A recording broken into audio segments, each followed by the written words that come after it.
In 7 we have Sebastian Ikes and Knox. In 8 we're starting to get into the shared lanes for our regular competitors. It's Kennedy Chen from Box Hill, Austin Mates Richmond and Matthew Butcher from Essendon. Oh. It's the check-in rotate.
Hello and welcome to AETV's live stream of Meet 2 for the Victorian Milers Club for the 2017-18 season.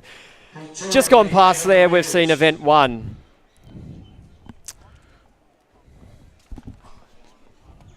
Lane 1 is shared by Noah Thorpe Ringwood and Eugene Messi from Collingwood. We've just gone past Event 1 there on the track, which was the men's 800 metre run J race. Congratulations to the competitors there. What we've got on the track now is Event 2, the I race for the 800 metre men. We're going to intro them quickly and then we'll intro our other two commentators here that I've got beside me. So in lane 1 we've got Noah Thorpe. In lane 2 we have John Cornwell. In lane 3 we have Oliver McDonald. In lane 4 we have Remy Williams. In lane 5 we have Noah Wright. In lane 6 we have Mitchell Graham. In lane 7 we have Robert Barber. In lane 8 we have Dino Imbrano. And in lane 9 we have Eugene Nemesi. And they're underway here. Before we talk about this race, I've got next to me Lyndon Hall and Michael Massini. Thank you very much for joining me for Victorian Milers Club Meet 2. Yeah, thanks for having us, Lucky. It's exciting, one of the best milers meets I've seen assembled, especially in December. Yeah, definitely. Looking at the start list, we're in for some cracking hot races there, and we've got even the women's A steeplechase on tonight as well, Michael. Yeah, it'll be good to see the steeplechase, something different tonight. Also noticing in the A and B races, plenty of interstate athletes and even a couple of internationals are on the cards tonight, so it'll be very exciting racing. So as we turn our attention to this race here, we've got our competitor. Looks like Remy Williams, potentially from the Doncaster Remy Williams here with a 20-metre gap on the rest of the competitors there. Noah Wright as well. So strong leading out in front. It's not easy doing a 800 metres leading right from the start here, but young Remy Williams from Doncaster Athletics Club has taken the race into his own hands here. So down the back straight, McDonald, he seems to be extending his lead. He's running a great race here from Noah Wright. He's holding his place, the Messi from Collingwood. And they've been the first three for quite a bit. So with the PB of 2:22, looking for about that 1:45 pace through the 600 metres, which is just nudged under. So the two boys out the front leading the way and on track for a PB as they slowly make their way into the front straight. Yeah, looks like it's going to be a close one coming into the straight. Remy is not having it all his own way. And it is Noel Wright, he's got a metre gap, but Remy's not leaning and get too far away. Giving everything he can right up to the line. So it'll be Noah Wright in a PB, about half a second PB for Noah Wright, followed by Remy Williams from Doncaster Athletics Club there. And here is young Cornwall in next place.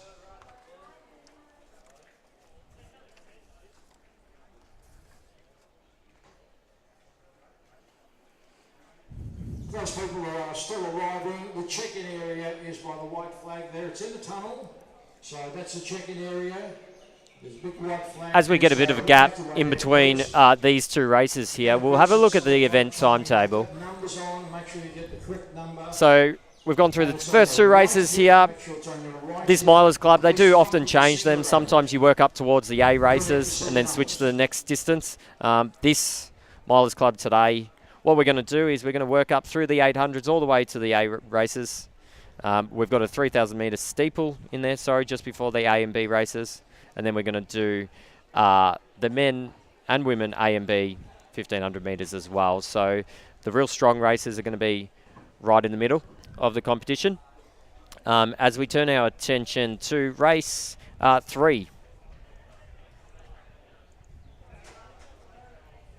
As they get ready to go onto the track. I've just got Luke Matthews' big head on screen now. I believe he's doing a bit of coaching down at Campbell Malvern Centre and coached an athlete in that previous race alongside his mum.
So competitors on the line for the women's 800 metre H race. Station 1, Megan Pratt from Casey Cardinia. Station 2, Elizabeth Crocker from Ballarat YCW. Station 3, Sarah McInerney. Station 4, Talia Warsom from Box Hill. Station 5, San Barker from, where's that backer? From Doncaster. In lane 6, Leah Finch from Doncaster. Lane 7, Catherine Cardamon. Lane 8, Alicia Burt from Geelong Guild. Lane 9, Alison O'Brien from Melbourne Uni. And lane 10, or station 10, to rain out the field, Kathy Green from Ringwood Athletics Club. In lane 6, Leah Finch, Doncaster. Lane 7, Catherine Cardamone. In lane 8, so the PBs to look out here for the leading ladies will be around 2 minute 40, 800 metres. So we'll be looking to get them through their first lap in about 1 minute 20 to hit that pace.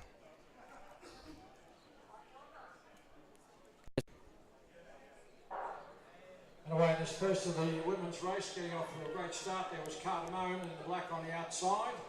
Also running very strong in the middle of the field, we have Backer and Finch. As they start making their way towards the back straight, we'll be able to cut in.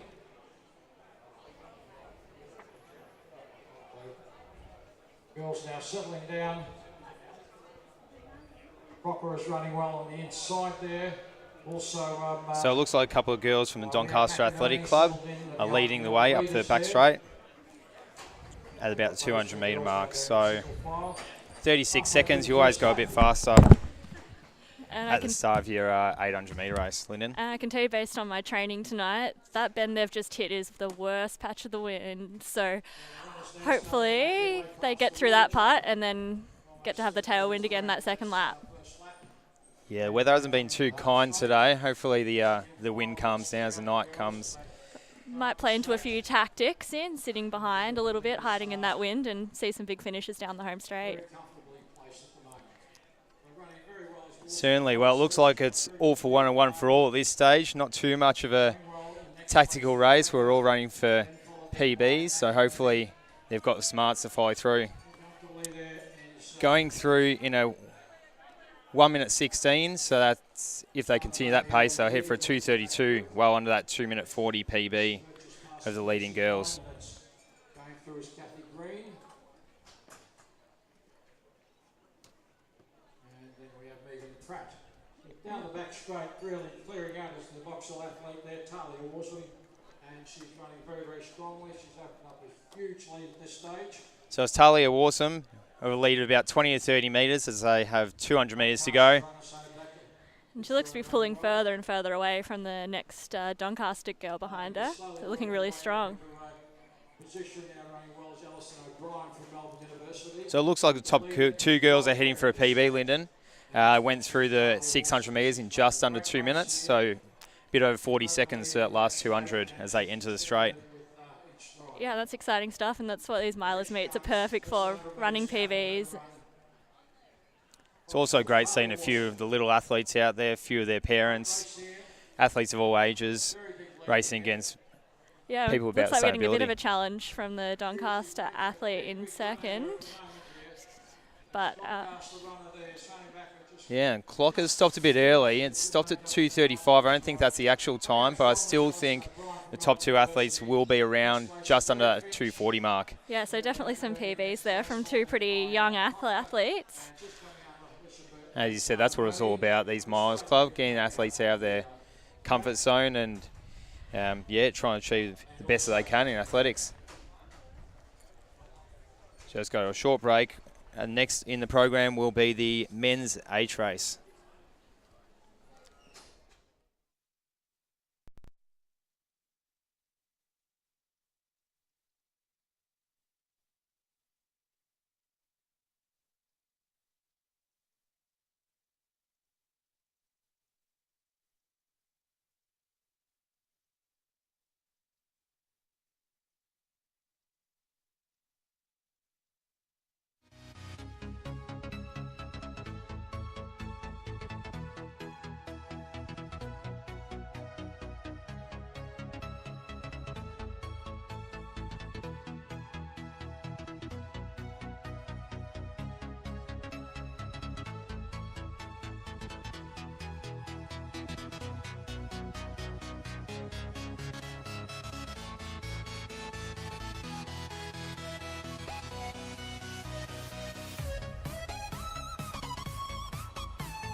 And we look at a start line for our fourth race of the night, the men's 800 metres.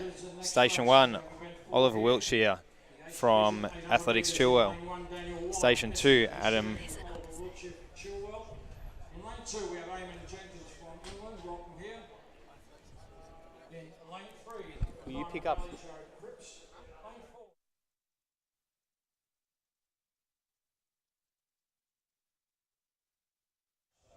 Lane 7, Reece Hatfield, Knox.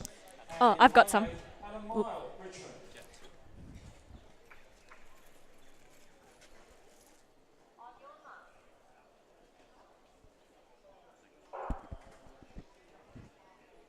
And away in this 800 metres H division, running very strongly. On the So inside. athletes in the H division for the men's 800, Oliver Wiltshire from Athletics Chilwell, Adam Mile from Richmond Arias, Jared Large from Diamond Valley, Campbell McClellan from Doncaster, Jonathan Little from Richmond, Jared Cripps from Diamond Valley, Eamon Jenkins all the way from England, and Daniel White, Athletics Essendon. So a race with international flavour in the H, Lyndon. Yeah, definitely. It's great. There's a few different countries and states represented here tonight, which is exciting to see. Milers Club going go global.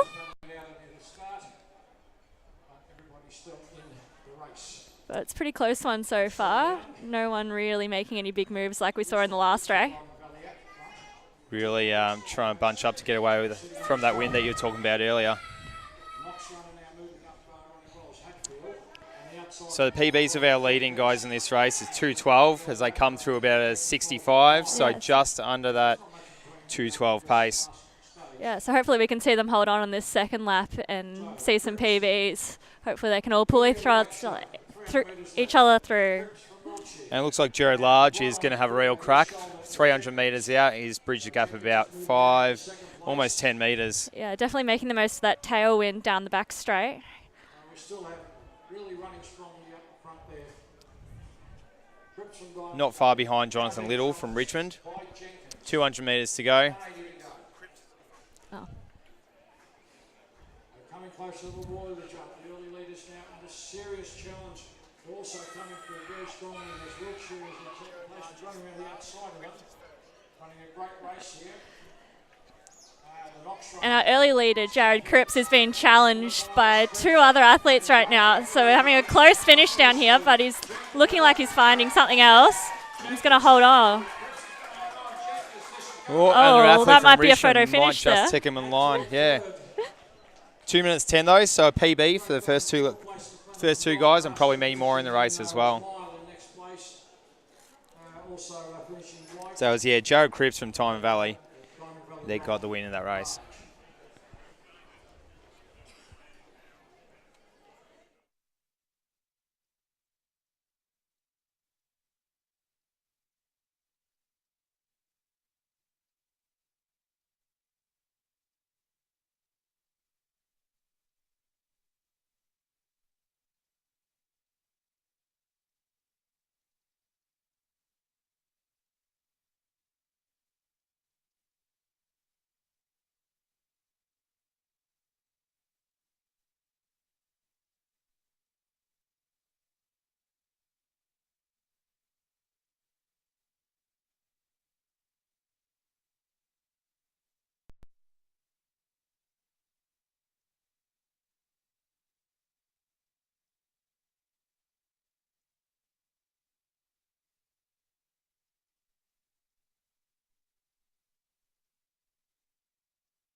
Yeah.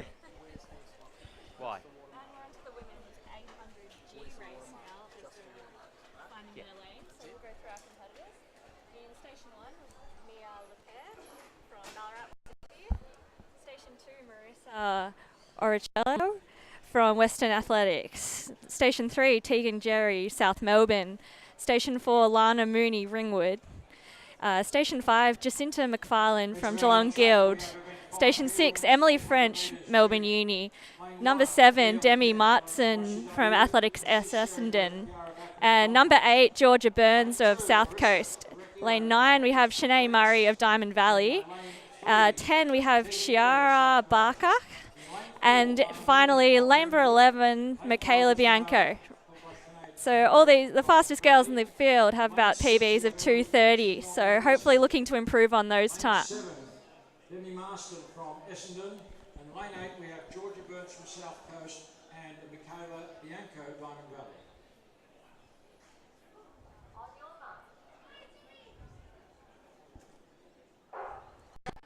And away in this women's 800-metre race.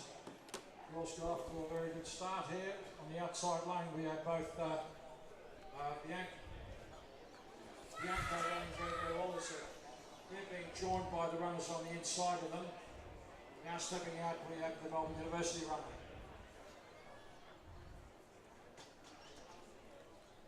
So it does look like Emily French from Melbourne University will hit the 200-metre mark first. And no surprise, she's got one of the fastest times coming in out of this bunch of girls.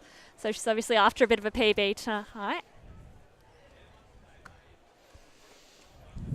So once again, a bit more spread out race with the women as opposed to the men who just race a bit more tactical in the early stages. So we've got quite a big bunch there in the middle. We might see a lot of movement through that over the last 500 metres or so.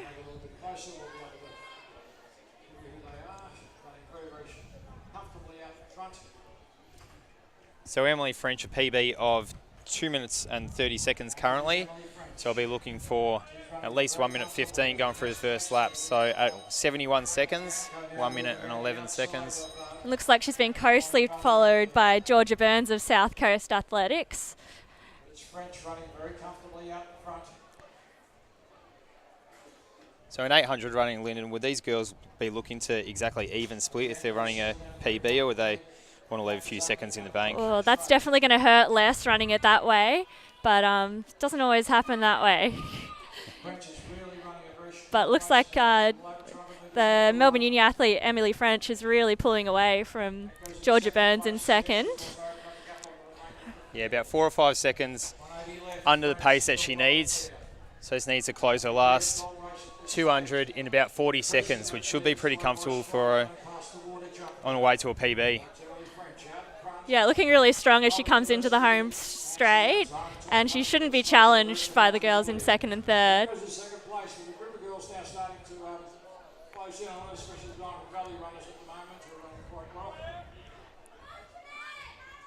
So about 50 metres to run. He's a bit under 10 seconds. And this is looking like a big PB here. And it is about a 3-second PB by Emily French. Georgia Burns probably coming under her PB of 2:32 in second as well.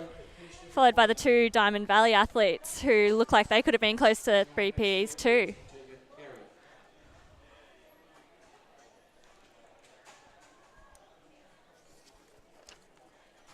So next race on the track will be back to the men in the 800 metre G race, where I'll announce our competitors shortly.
So turn our attention to the start line again for the men's 800 metre G race. In Station 1, Jonah Campigli from Sandringham. Station 2, David Grigg from Ivanhoe. Station 3, Trent Hartshorn from Box Hill. Station 4, Jack Polkinghorn from Old Scotch. Station 5, Ben Spina from Western Athletics. Station 6, Russell Clowes from Box Hill. Station 7, Thomas Langdon from Ivanhoe. Station 8, Lewis Sullivan from Collingwood. Station 9, Michael Dardis from Melbourne Uni. Station 10, Peter Galkroger from Melbourne University. And Station 11, to round out the field, Matt Skidmore from Richmond Harriers. In the starters' hands. And away in this men's 800 metre G race. Races quickening up as each of these races get underway here. And running very strongly, classes are So a PB for the leading lads in this one of 2:07, 2:08. So they'll be looking to go through their first 400 in at least 64 seconds. As we see Russell Clowes from Box Hill and Jack Polkinghorn from Old Scotch in the lead at the 200 metre mark.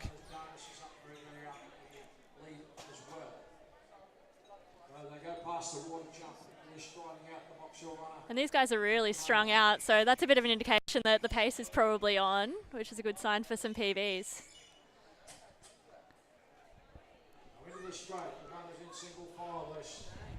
That's it. Some of these runners can find the 800 particularly quick, going out really fast. They may be more 1500, 5K guys. They're through in about 63, 64 at the front of the field there, so that is under PB pace for our front guys. So hopefully we can see them hold on and come home strongly. And what's great about this field as well, Lyndon, all our 11 competitors are separated with PBs between 4 seconds, between 2:07 and 2:11, so it should be a fairly tight finish.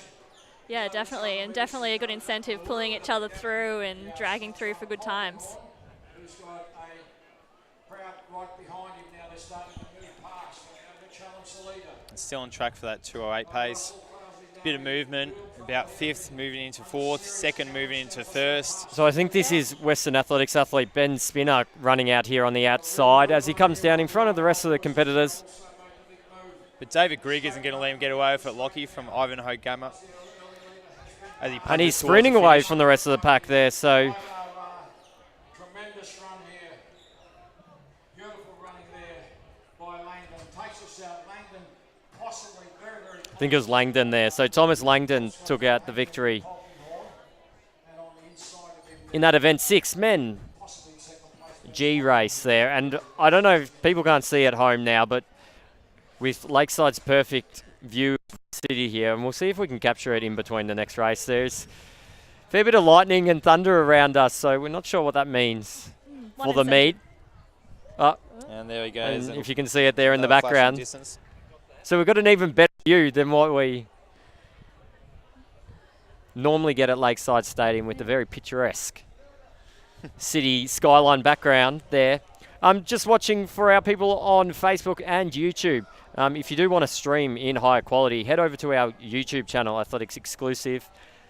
You will get slightly better quality there. Do make sure you are asking questions. We do see everyone in the stream. We do see Denise, Elizabeth, Ewa, Nick, Isaac, Shane, Alex, Nathan. So we do see you all in the stream there. So make sure you do say hello, share it around, tell your friends as we head back to the track for event 7, the women's 800 metre run. And introducing our competitors. In Station 1, we have Michaela Michaels. In Station 2, we have Claire Clifford. In Station 3, we have Matilda Strungler. In Station 4, we have Ruby Crisp. In Station 5, we have Bridget Brammer. In Station 6, we have Nicole Pennings. In Station 7, we have Jamison Bastilla. In Station 8, we have Lucy Burgess. In Station 9, we have Emily Spiteri. In Station 10, we have Charlotte Drake. And in Station 11, we have Eliza Lepere. There are competitors in Event 7, the women's 800-metre F race. And again, we have a really close spread in PBs coming into this race. So hopefully, like that last men's race, we'll see a really close and a lot of movement in that last 100, everyone fighting for that win. Yeah, you see even tighter range of PBs in this one, Lyndon. So from 227 up till 230, separating the 11 athletes, as we see another massive flash of lightning in the distance. Certainly one incentive for the girls to run quick. Probably a sign there's some rain coming. But other than the obvious, it's actually quite good conditions down here. It's been quite humid and hot all day. Right now is almost perfect. Yeah, we had a bit of wind come through earlier here at Lakeside Stadium. It's just taking the edge off the temperature now, and the wind kind of has died down a bit. So good night for distance running. And as expected, this race is looking very bunchy early. But it looks like the Frankston athlete, Clea Clifford, who's gone to the front in the first 200.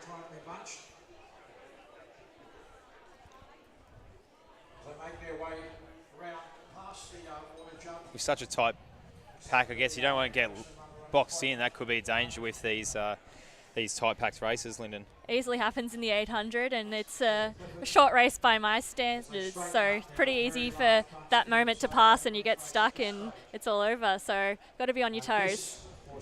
So we do have Clifford here out in front, just ahead of Pennings there in second position. So Clifford from Frankston is going to go through the bell, or receive the bell, 71 seconds through the first lap there. She's well under a PB pace of her entry time of 2:29, so that's exciting to see if she can hold on. And that's a really good thing about the Milers Club. They are more about going out there, trying to get a PB. You're teamed up with athletes that are all around the same ability as yourself. So although maybe in the later races it does come down to the prestige of winning, it is definitely a competition where you go out with the mindset to try and get a personal best. As we come up to 200 to go, Clifford is still out there in front, and we've got a late challenge here. So it looks like Nicole Pennings, or could it be Bridget Brammer from Athletics and Underwater, can't quite make it out from here. It's actually Matilda Strugnell as well there from Sandringham, so all close. But we're going to have Clifford here out in front, and she's going to kick away all the way through to the finish. A strong finish.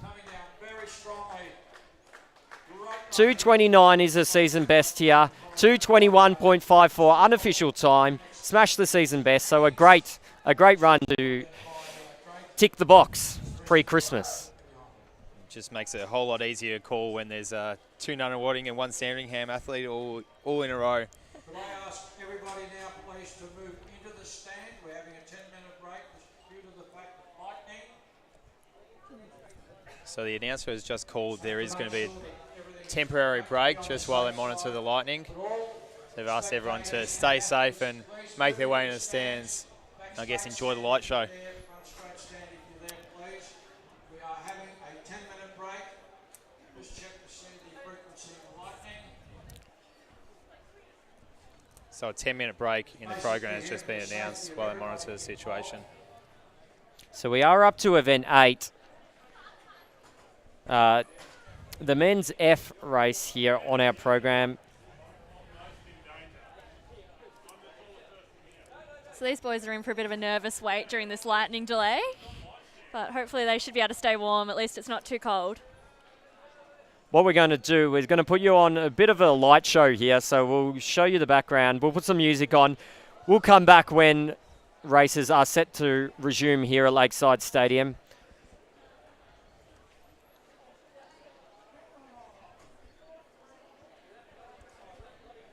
Okay, thank you for everybody doing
Okay.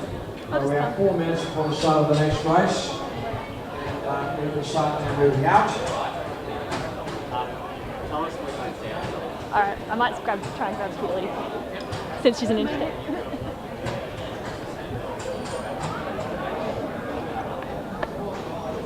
Hey Keely, can I ask you a couple of pre-race questions? You can have a seat, don't stretch your legs, wait for our cameraman. Just trying to fill out our break. Sorry if I ask anything stressful up front. Thought I heard my name. Do you want me to stand up? Nah, you're good. Okay. I'll sit down. Rest the legs. Yeah, we good? All right, so I found Keely Small in the audience here, just killing this rain delay. Oop.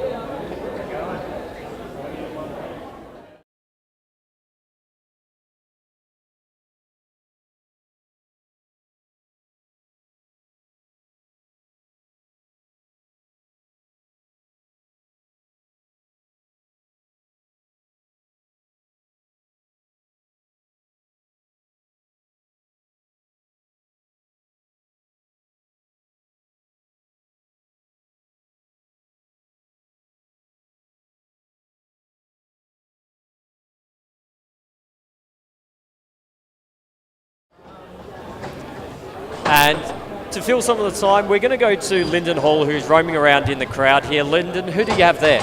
I found Keely Small, who's come over from ACT to have a run tonight. So just killing the rain delays here with a little bit of time. So you came over, had a good race at Zatopek the other day. How are you feeling about dropping down to the 800 tonight? Yeah, definitely looking forward to this 800 tonight. It's more of my distance. Doing a few 1500s definitely helps them. Yeah, and I'm looking forward to tonight once rain passes. Yeah, one of the better fields I've ever seen assembled at a Victorian Milers Club meet, so it should be a hot race. I guess, is this your first 800 of the season? I did a few 800s in Bankstown, just start really early in the season, but this will be my first major 800 of the season. Exciting stuff, great to have you here in Melbourne, and good luck. Thanks. I'm going to stay on you, Lyndon. Can we see anyone else there in the crowd?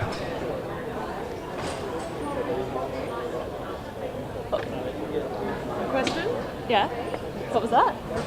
Who are we recruiting? Stenson.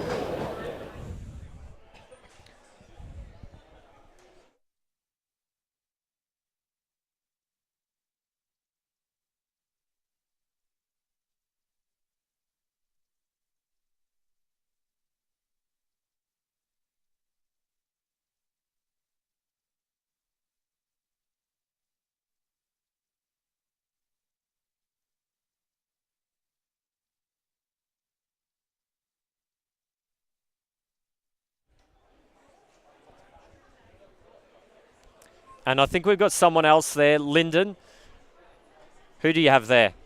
Another one of our interstate visitors in Dylan Stenson, another one who came down and had a run in the Zatopek 1500, and I'm pretty sure that was a PB over the 1500, wasn't it? Yeah, it was a big PB for me, so the 50 is a bit of a breakthrough this season, so hopefully we can keep that trend going tonight in the 8. We'll see how. Yeah, that'd definitely be exciting. Pretty strong field we've got assembled. Are you game enough to reveal your race tactics, or do you reckon your competitors are listening? Well, look, my race tactics is going to depend on that wind, I think. So if the wind drops out, don't know. I hope it's a fast race. If it's windy, well, might get to test out that kick. We'll see. Definitely be exciting to see. So good luck tonight, and hopefully you have a good one. Win for South Australia. All right, thanks, Lyndon. Cheers. Thanks, Lyndon. And we have back on the track event 8. We're back on. The men's No, F. you cut. You cut. And away. Alright. In this 800 metres I think we're race. back up here. Good start was Eamon Wright. The 800 metre F race here. And introducing the field, so we've got Thomas Kuhlman, Bailey Camillo, Robert Waits, Mark Stodden, Eamon Wright, Jordan Donnelly, Jack Poppleston, Liam Collar, Craig Sanford, as they come down here on the back straight for the first time.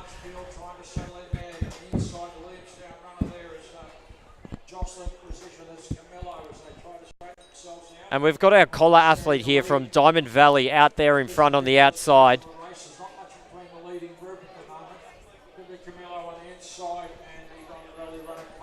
So So it's a 2:03 these athletes will be chasing. The top one's anyone for a PB, which 3 have listed.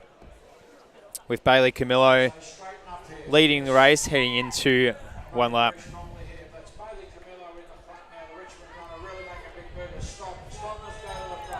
So we've got Stodden here taking the lead at the Bell Lap. Robert Wheat's opening his shoulder as well, the young runner from Western Athletics. So got a real mixture of a couple of the old guys and a couple of the younger up-and-coming runners tonight. But it's Stodden here leading the way onto the back straight with 250 metres to go. He's striding out here, holding off the boys behind him. We've got our athlete in red here coming up on the outside.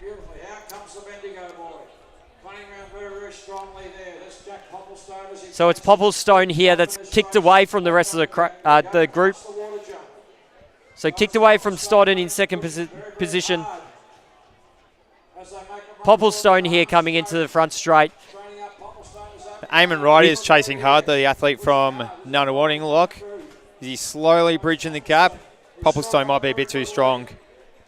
Just a little bit too quick, and he's going to go right through the Bell Lap. 2:02.99 unofficial time. So there's a PB for Popplestone. Another one in the bank. Another PB for tonight's Milers Club athletes.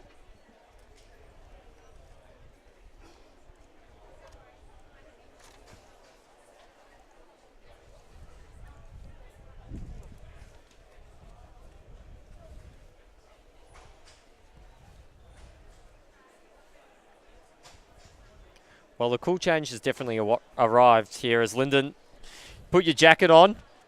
So it's gone from hot to humid to thunderstorms, and now it's cool enough that we're putting jackets on. So definitely a Melbourne day here. As we look to the track for event 9, the women's E800 metre race here. In lane 1 we have Isabel Brugleria. In lane 2 we have Amy Cripps. In lane 3 we have Alyssa Waugh. In lane 4 we have Zoe Sibley. In lane 5 we have Amira Tabit. In lane 6 we have Janine Mackerel. In lane 7 we have Isabel Young. In lane 8 we have Amelia McGowan. In lane 9 we have Carly Atkinson. And in lane 10 we have Affinity Miller. And we of course don't have lanes 9 and 10 here, so those two last athletes will be doubling up with other athletes as we get ready to go for the women's E800 race here at Meet 2 of the Victorian Milers Club. Next event on the track is event 9, which is the women's 800 metres E division. In lane 1. So PBs for the leading girls here in this race. A few athletes on 2 minutes and 25 for their PB. So they'll be looking to go through the bell, one lap, in about 72 seconds. And again, a really tight spread of PBs in here, so should be another close one. It's actually only 2 seconds between the fastest and the slowest athlete in this one out of the 10 competitors. And really similar ages of most of the girls, so they probably race each other a little bit, which might change things a little.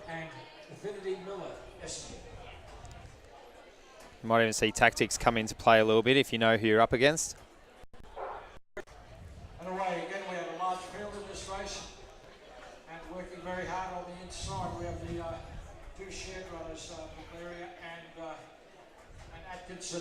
So they are away here. We've got our athletes from Western Athletics out there in lane 6. Janine Mackerel working hard on the bend, making sure that she does get a good spot when they do start merging into the inside lanes.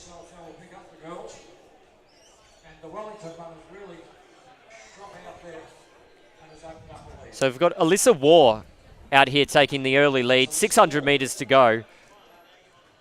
She doesn't want this pace to go slow. She's taking it early.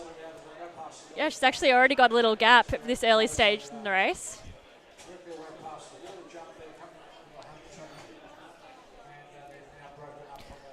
So she comes into the front straight for the first time. 2:26 is her season best. So they come up to the closing stage of the first lap. Very comfortably up the front. And they're definitely on pace. 66, 67, 68, 69 seconds. So definitely under that 2 minute 25, 800 metre pace. If they keep this up, they're heading more for a 218, 220, but as we know, it's very hard to negative split these 800s. So we've got Mackerel in second as well from Western Athletics, and she does look like she is going to pass War here on the back straight. So let's see how she goes. Mackerel from Western Athletics here, kicking away, and she's building a pretty big gap here as she comes into 200 metres left of this 800 metre E-race here at Milers Club. It doesn't look like she's going to be challenged. Really striding out too. She actually looks like her legs are ticking over faster than anyone else along that back bend. 2:25 is her season best here, so 25 seconds. And the Willerton athlete, Alyssa War, is still holding on to second, which is good to see. She might still be on track for a PB too.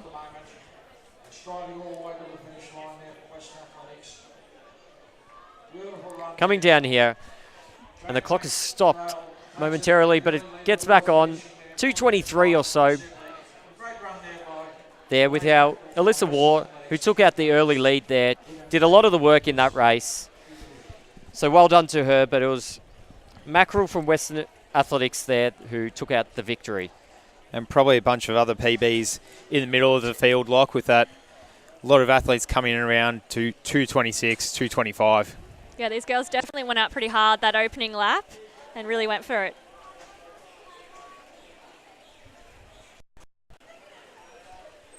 So next on the track we have event 10. So because we did have that short break there, we are slightly behind, but not too bad. 7:21. This is scheduled for the men's E 800 metre race.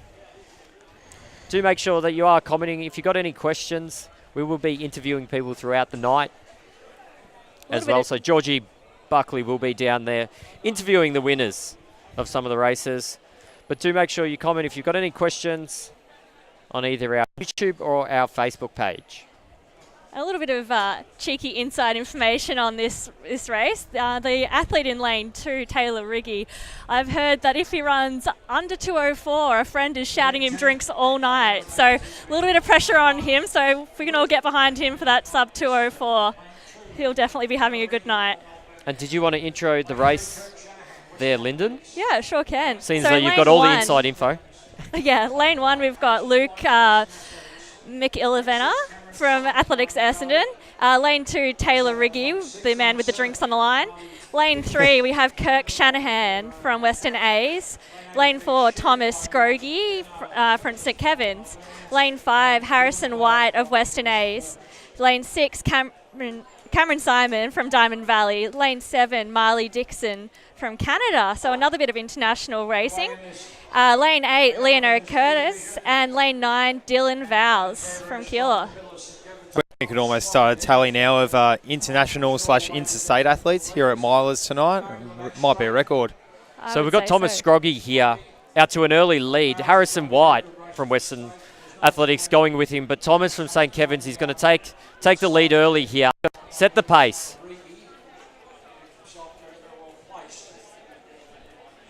Quite a quick, so 30 seconds. So all our athletes in this race are around the 2:01, 2:02 mark. I'm sure there's a couple in here who'd love to break that 2-minute barrier tonight.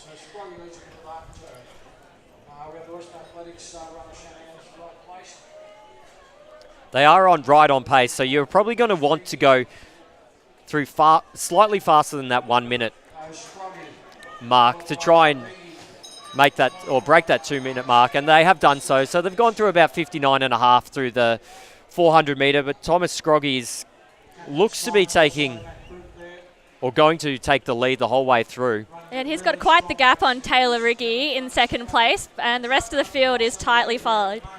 And that's where it starts to hurt there as well. So you've got the 200 metres, you've done a lap, the legs start to get a bit fatigued, and you've got to work down the back straight. Oh, definitely. That's when you're starting to hurt, and the last 200s can feel very long. And we see Taylor Riggy in fourth place, unfortunately looking a bit more thirsty.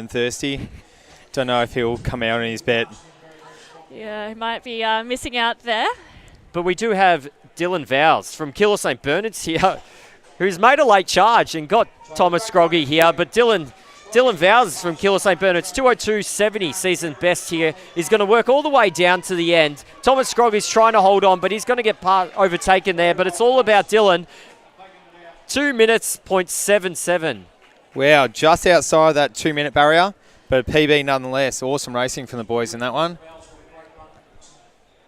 I think it was our competitor from Diamond Valley as well, Cameron Simon.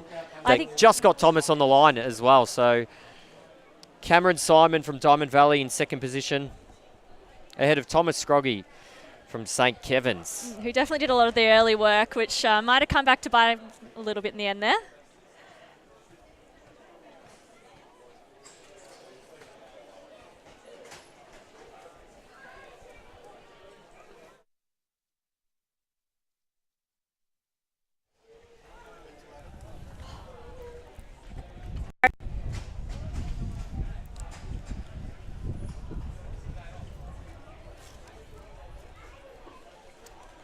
So next event on the track, the women's 800 metre D race. In Station 1, Matilda Moore from Bendigo. Station 2, Sophia Hanlon from Glen Huntly. Station 3, Gemma Hall, Athletics Nunawading. Station 4, Freya Dess from Geelong. Station 5, Olivia De Vintasis from Yarra Rangers. Station 6, Megan Dixon from Athletics Chilwell. Station 7, Alyssa Ramsdale from Doncaster. Station 8, Georgia Mueller from Western Athletics. Station 9, Tamsin Lovas from Box Hill. And Station 10, Brianna Sherry from Casey Cardinia. So a lot of athletes around that older little athletics or younger athletics Victoria age. So it should be a good run. I know a few of these girls have had some great battles in the past.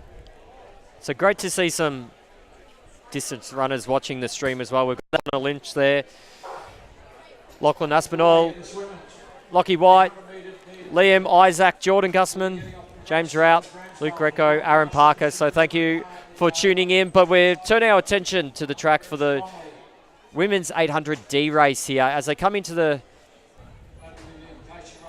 point where they all merge. Looks like Alyssa Ramsdale of Doncaster is taking up the early running.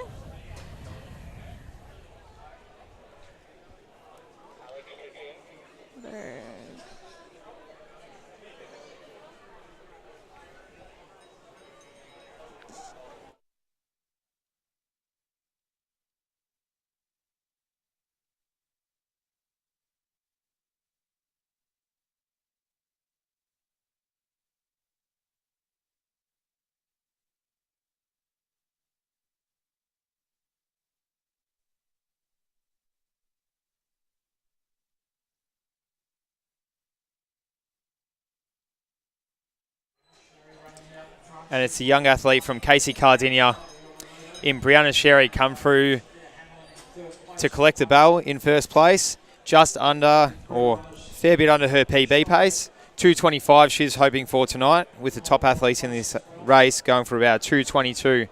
So doing everything right, running in the fluoro socks from the lead. But Alyssa Ramsdale from Doncaster is moving onto her shoulder down the back straight. Might be ready to make a bit of a move. These two look like they're in for a bit of a battle. And Georgia Mueller from Western Athletics, not letting him get away with it too quickly as well, Lyndon. Yeah, and these three have started to break away from the rest of the field as we come into the last 200.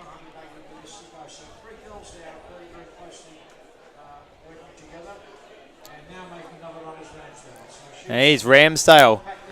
Goes on the shoulder, Sherry, and takes about a metre lead, nudging just ahead as we enter the straight. And I've seen Alyssa race before, and she is always one to finish pretty strong. So I won't be surprised if she holds on here.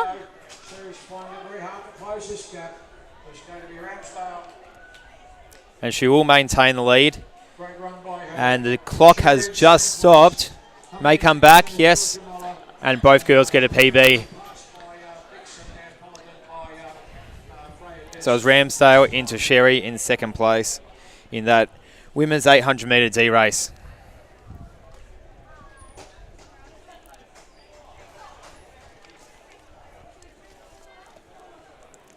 The lightning definitely hasn't stopped around us.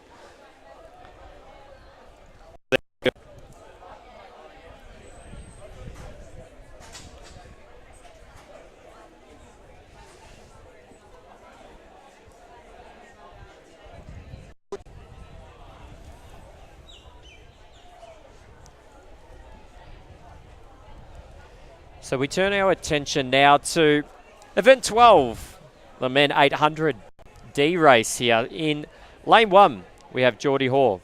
In lane 2, we have Jack Hughes. In lane 3, we have Tom Robertson. In lane 4, we have Scott McKenzie. In lane 5, we have Jacob Reed. In lane 6, we have Dean Neofitu. In lane 7, we have Samuel Clifford. In lane 8, we have Patrick Matthews. In station 9, we have Hugh Parrott. And in station 10, we have Drew Roberts. They're your competitors in the D race here at Meet 2 of the Victorian Milers Club.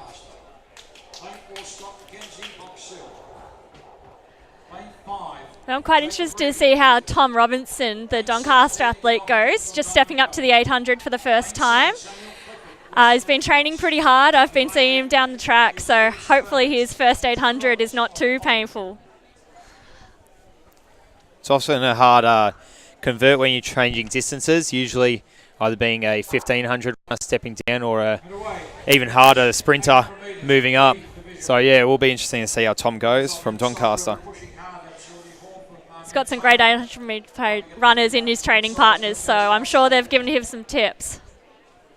Running well there's Matthews as well on the outside.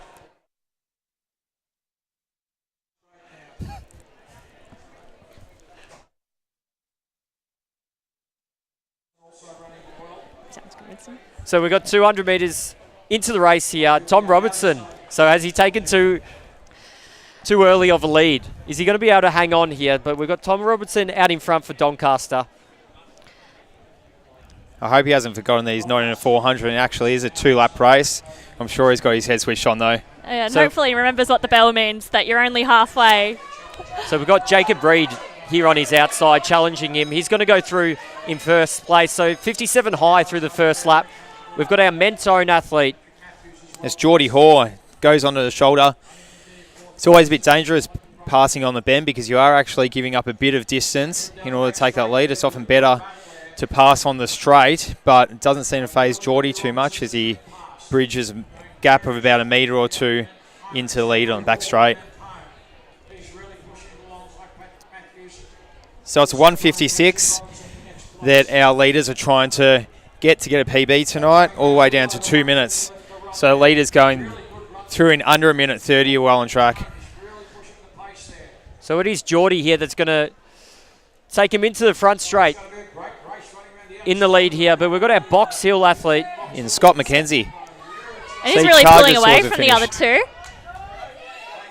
But So we've got a late bit of a battle. charge. 156.49. Which is a half-second PB for McKenzie. That's probably you want to do it. Not leading any of the race, but taking the victory right at the end there. So he ran his race to perfection. Got a season best. We're not sure if it's exactly a PB, but season's best definitely for our Box Hill athlete there. And they were pretty close to running relatively even splits there for the 2-4s, which is probably a less painful way to go about it.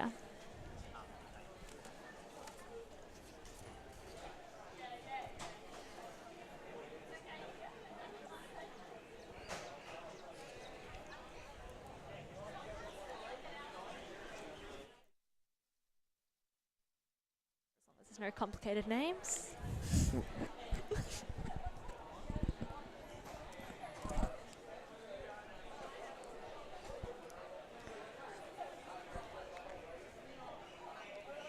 And we've got the girls lining up in the women's C race now. So lane 1, we have Amy Rives of Box Hill Athletics. Lane 2 is Matisse Lazari of Casey Cadinia. Lane 3, Ruby Ma of Box Hill. Lane 4, Carla Dreyer. Lane 5, Amy Atkinson. Lane 6, Dee Dee Deng. Lane 7, Sophie Bolmat. Lane 8, Amy McKinley. And Lane 9, Lexi Alaferri from Western A's rounding out the field. And the girls are going to make it difficult in this one for us, Lyndon, with 4 Box Hill athletes only separated by about 2 seconds. So we're hoping we can see the hip numbers and tell them apart throughout the race. Oh. It's fallen out.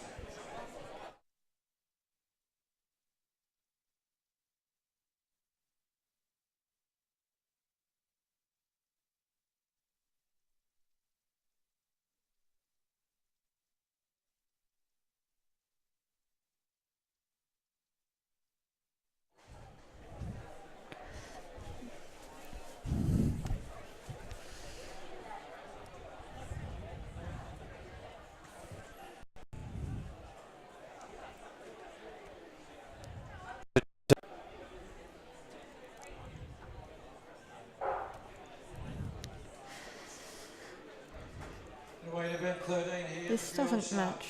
800 metres, C division. The girls are settling down, so big bunch field as they come out from behind the hammer cage. They settle themselves in. And I think it's our Casey Cardinia athlete who's gone to the front in Lazarari. Apologies. First 200 metres covered. And he's one of our 4 Box Hill athletes who takes the lead as well.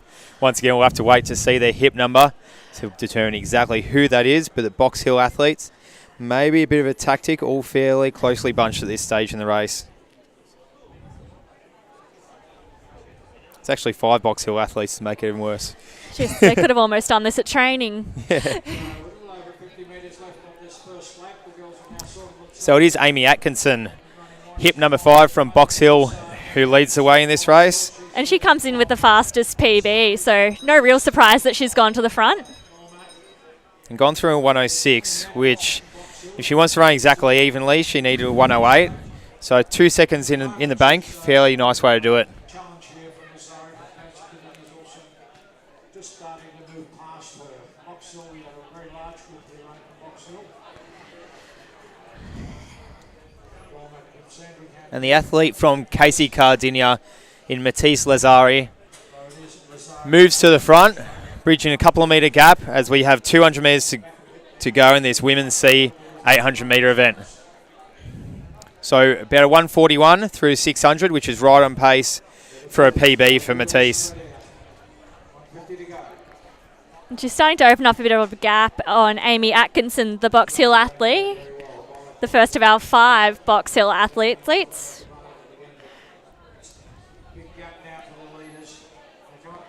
That gap does look to be getting smaller as we come down the home straight. Looks like Amy Atkinson is taking the lead with about 30 or 40 metres to go, charging towards the finish line, and not letting Matisse get the win on that occasion. So 2:18 for Amy Atkinson. Should be just out of side of PB for her, but still a very strong race. Yeah, and great for her to come back through the end and finish like that over the top. Definitely gives you good confidence. And yeah, in these races at Milers Club, apart from trying to run PB and race people that you haven't raced before in good conditions, it's also a great way to try tactics as well. So good practice meets these Milers Club events. So use them for sort of anything you really want to.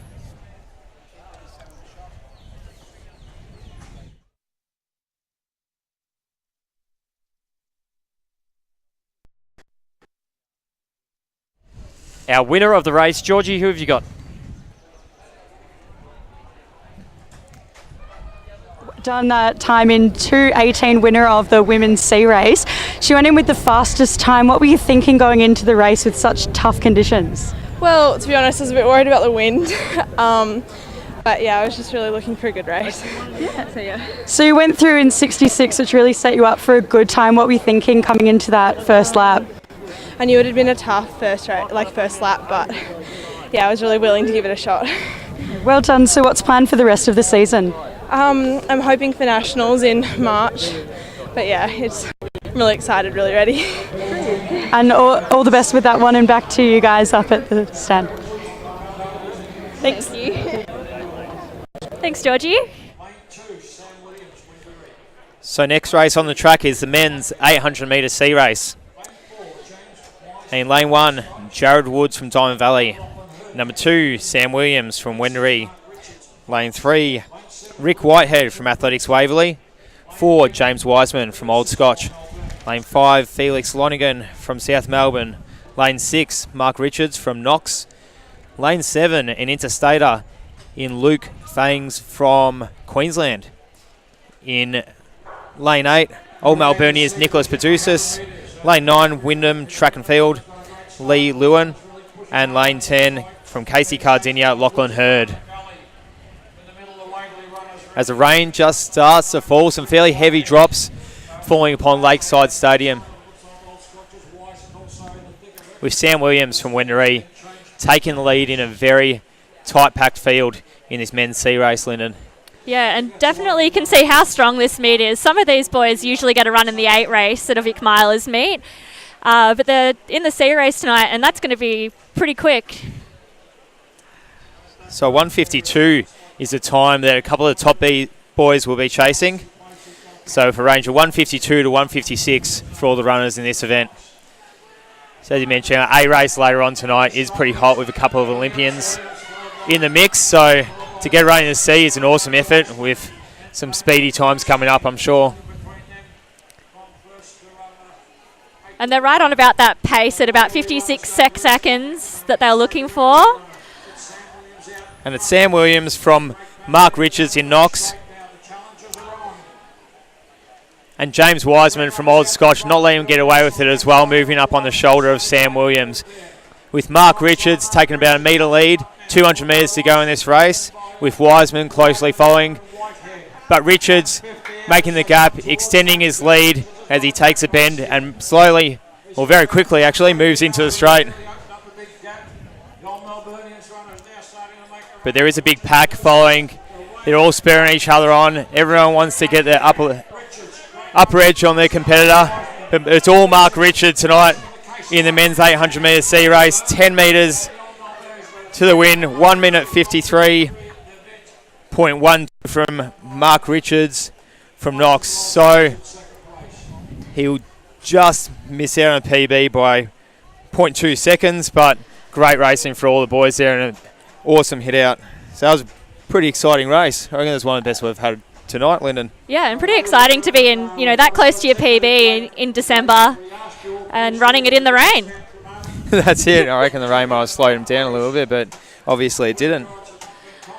Probably just cooled him off a little bit.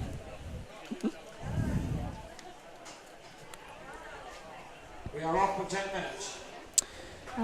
And the ground announcer has just announced there will be a 10-minute delay in the program just to allow for the very heavy rain. We're seeing a lot of red on the Bureau of Meteorology radar here, so we will have a bit of a break in the program. Yes, but before we go to the break, I think we've got Georgie down there with our winner from that 800 metre men's C race. Take it away, Georgie.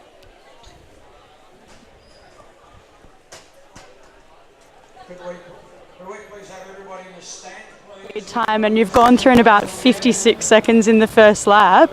Absolutely battled that wind in the last 200. Was that your original plan going into the race? Yeah, to hold about 56, 55, depending on how fast that first 200 was.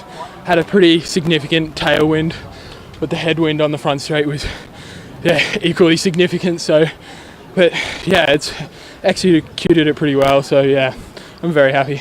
Yeah, very gutsy with the conditions not getting any better down here today. What kind of training have you been doing in the lead up to today's race? I've been still fairly aerobic, a few speed sessions, but nothing too specific to the 8 just yet. Hopefully come closer to nationals, I'll hit some more speedier stuff, but for now it's a bit longer. Maybe the best is yet to come with a bit more speed work. I hope so. No worries. So back to you guys up there.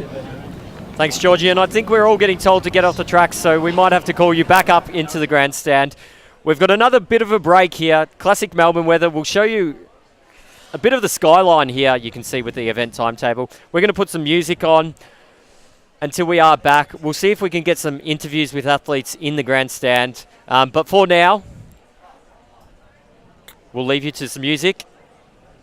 We'll be back.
in the sky, gazing far into the night. I raise my hand to the fire, but it's no use, 'cause you can't stop it from shining through.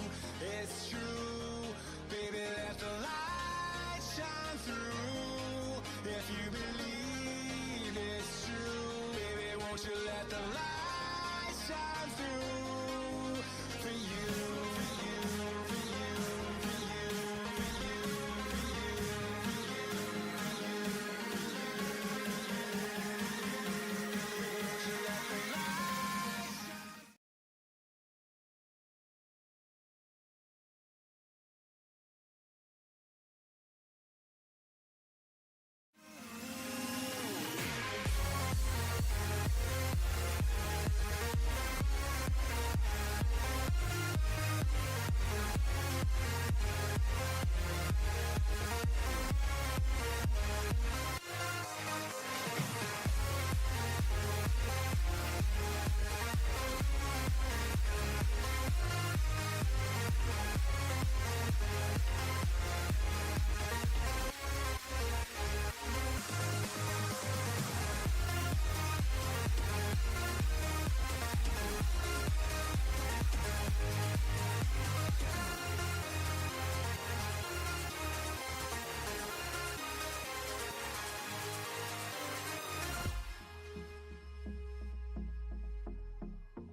With racing today, so Liz is in the 1500 and Brit's in the 800. How are you guys feeling going into the race today? Well, my question is that are we going to be racing?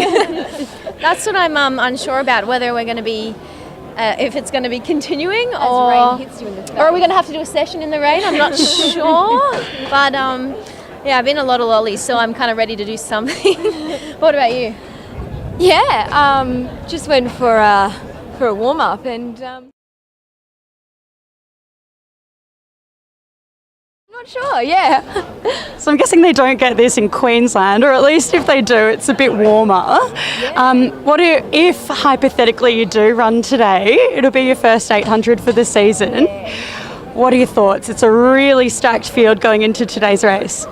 Yeah, I mean, if the race goes ahead today, I haven't done an 8 since just before September, so it'll be interesting. I ran a 15 the other day and ran okay, so it's like the girls are all running well, so I guess we'll see what happens. I'd just like to point out there's actually a steeple on the track now, so that might be a bit of an obstacle you'll have to deal with. I don't know. How you feel about that? I feel like I'll thrive. Maybe they'll cut the water jump from this steeple because it's wet enough. And Liz, you ran the 1500 at Zatopek last week.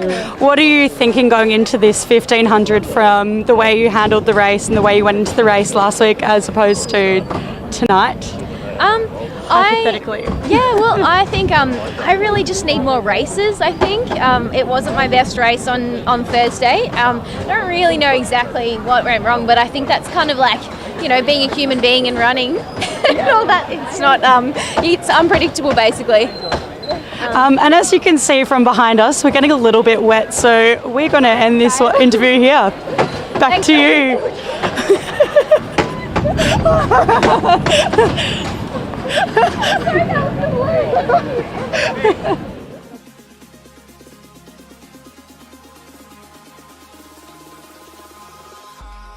Eyes in the sky, gazing far into the night. I raise my hand to the fire, but it's no use, 'cause you can't stop it from shining through. It's true, baby, let the light shine through. If you believe it's true, baby, won't you let the light shine through for you, for you, for you, for you, for you,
Thanks, Raf. Yes, we're trying to fill a bit of time in while it is absolutely pouring here at Meet 2 of the Victoria Milers Club. I've got we got a mother here, Colette. Colette, who's running here today for you? Nobody, I just come here to watch them. Just here watching. Well, we'll pass on to Gregor then. Gregor, coach, how many athletes do you have here today? Around 20, not as many as previous meetings, but 20 is still a good number. On spread across 800s and 1500s. And with weather like this, how do you prepare your athletes to go out who are going to go out after this? Yeah, it's a challenging, and I hope the weather will settle down. We'll not compete with that weather at this moment. So we've done a lot of preparation. Athletes would like to do good times. Unfortunately, weather is not friendly today. So we'll wait. We are still optimistic. Yes, definitely. Well, we've got a steeplechase up next, I think, on the program. So, Nathan, if we come with me, we're going to keep coming up here. We're going to keep coming up. We're going to find a few more athletes. We're going to go in here. Sorry, guys, we're going to go in. Boys, are you running here today? Yeah, we had our race. We had an 800, so pretty happy. Both of us got a PB. Pity for the weather, but hopefully it clears up soon so that some other guys can run. Well, you got good weather yourself. What 800 were you in? We were in Heat G, I believe, so it's a pretty quick heat, to be honest, given we both ran PBs. But yeah, we found at the time there was a bit of a headwind down the straight, so don't know if that's changed given the rains come through.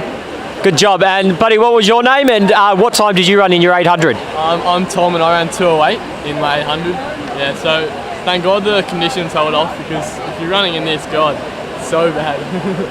Well, good job. We'll let you be. We'll let you just watch the rest of the races or wait until the rain stops to go back to your cars. We'll go find some other people. So we'll go find some other people. It's a legal issue, it's a health and safety issue. You must be in the van. Training partner, how's it going? You haven't run yet? What are you doing today? I've run already. Oh, you've run? How bad am I? Dodged the weather. Oh, you've training run, so not racing, so just watching people today? Done 800 already. Oh, how'd you go? Okay, could have been better. 2:05.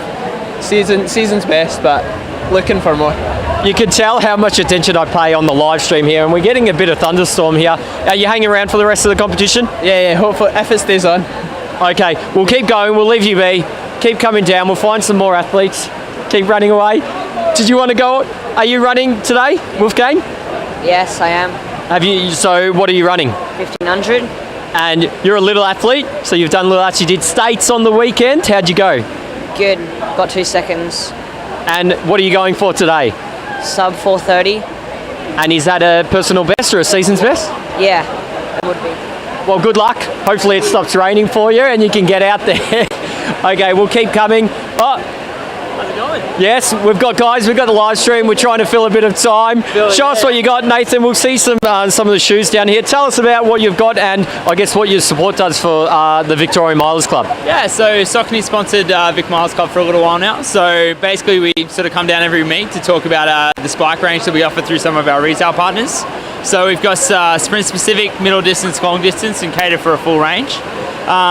So basically the point of coming down on nights like tonight is to sort of get in touch with the next generation and basically introduce them to our range. So yeah, it's been good.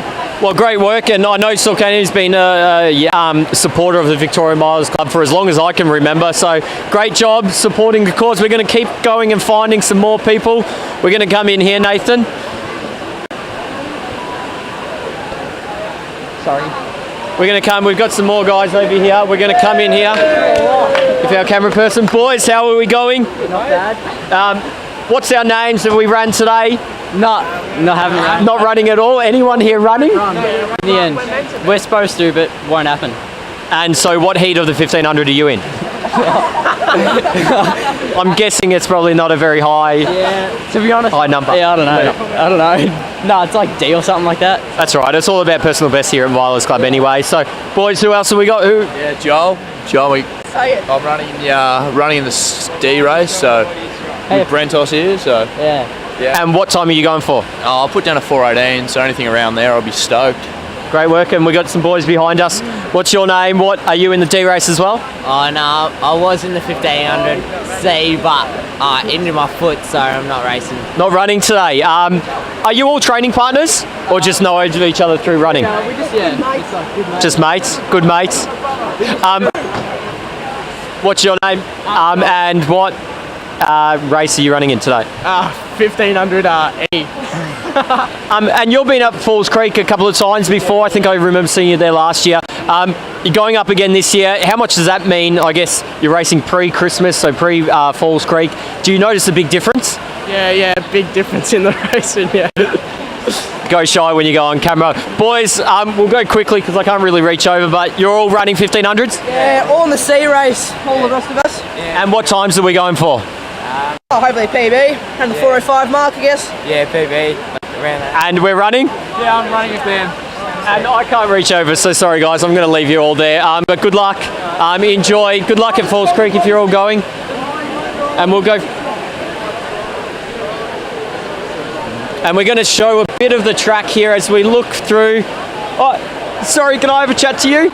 Are you competing today, or have you competed? I'm competing And what are you competing in? in the 1500, And which race is that one? the D race, the women. And are you a distance runner? Is 1500 your main race, or you do a few different events? Different, more 3K, a bit longer. So you like the longer distances there. So, sorry, what time are you going for today?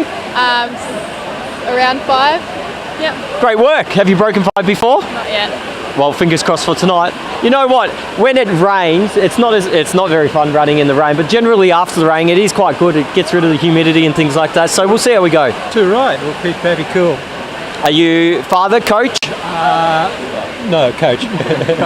And so, I guess, how do you prep your athletes for competing, I guess, or waiting around in conditions like this?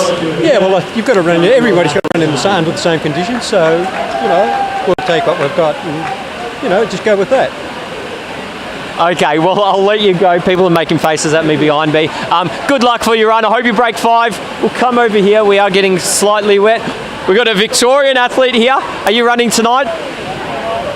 In the 1500 metres, In the 1500 metres. And what race are you running in? the D grade. And what time are you going for? What time is it? What time are you going for? Do you have an aim, or just going out there to run? Yeah, just see what happens. Oh, well, that's what it's all about. And you're seated with people around the same ability, so hopefully you get a personal best there, or season's best nonetheless. That's right. Father or coach? Yeah, father, yeah. And going through this, driving in here, what's your thoughts? Yeah, tropical torrential downpour, but look, it's clearing slowly, so hopefully we'll get back to some good racing.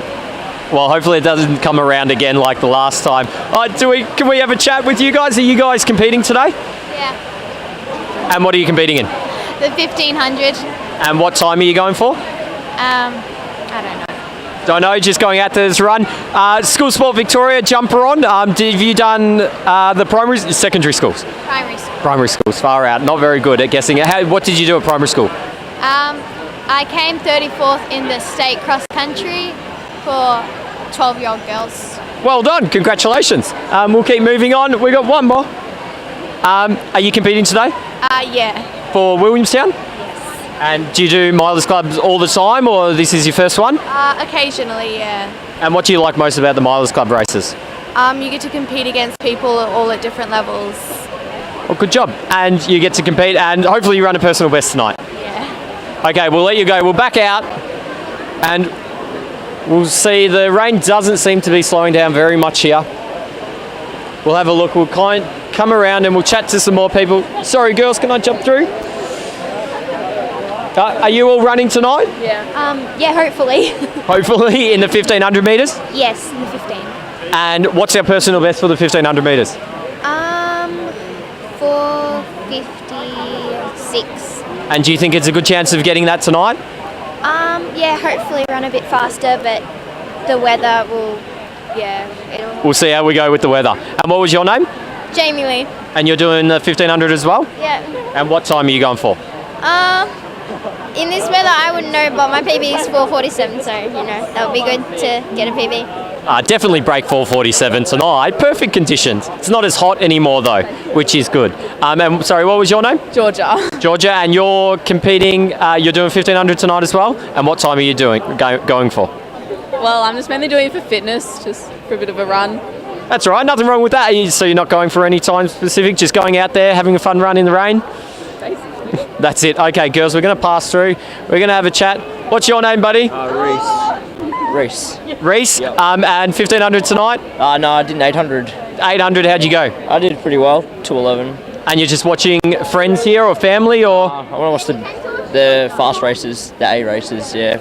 I'm being told you came to watch Georgia. No. That's all right. We'll go on. Good job. We'll find some more people. Ready? Do you don't want to chat? No? Tom, I see you there. No, what? Subtle.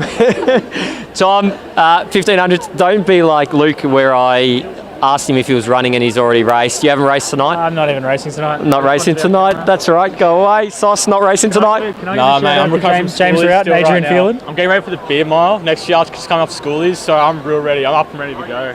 Good job. I'm going to move past you. Boys, how's it going? Yeah, good, thanks. Yeah, pretty good. Competing tonight? I already ran. Already ran. How'd you go in the 800? Yeah, nice run a PB today, so pretty happy. Great work. What was the time? 1:54. Awesome work. Far out, have broken to a lot of times, or? Yeah, a few times. Okay, and first time under 155? Yeah. Great work. So good conditions for it. Wasn't actually too bad. A little windy at the home straight. Okay, a little windy. We're sitting up here, so we can't really tell. And have you run? I've got a 15 coming up. Looking out at the weather now, what's your thoughts? Oh, well, mine's one of the last ones, actually, so... So you got a while? Yes, a fair while. And probably even more of a while than what you originally had. 10 o'clock at this rate. We'll all be here. We'll still be here live streaming. 10 minutes to go, I'm being told in my ear, so we've got to keep... Sorry, I'm being spoken to my ear. Good job. Good luck tonight. Hopefully it's not too late. We'll keep walking. Utilising the break very well. What's your name, buddy? Lachlan Erd. You've got a number on it. Does that mean you've already raced? Yeah, I ran in the heat just then. Just beat it. Yeah. What? 154.7. Yeah, I was just in front of this guy over here. How was that time compared to your personal best? Last Vic Milers I ran just 2 seconds quicker than this, so I've ran 4-second PB and 2 Vic Milers, so that's first time under 155, so I'm pretty happy with that. No, great. Well, you're bringing a roller along to a race, so you're doing all the right things. I can't do my cool down, so I have to utilise something. That's it. Well, we'll see how we go. I haven't been looking out there. Hopefully all the lightning and things are gone. We've still got about 10 minutes to go, so we're gonna keep filling time. Got Mason here. Mason, how are we going? Yeah, good, mate. How are you? Good. Are you running 1500 metres tonight? I'm running 15, yeah. And you ran a personal best at a Shield competition 2 weeks ago? Yes. What was that time? I did an 800 metre and I did a 205 800. So you've got the speed here this early on in the season, so I guess you'll be looking to bring that into the 1500? Yeah, 100%. Look, I just getting that speed for the 8 will definitely help me for the 15.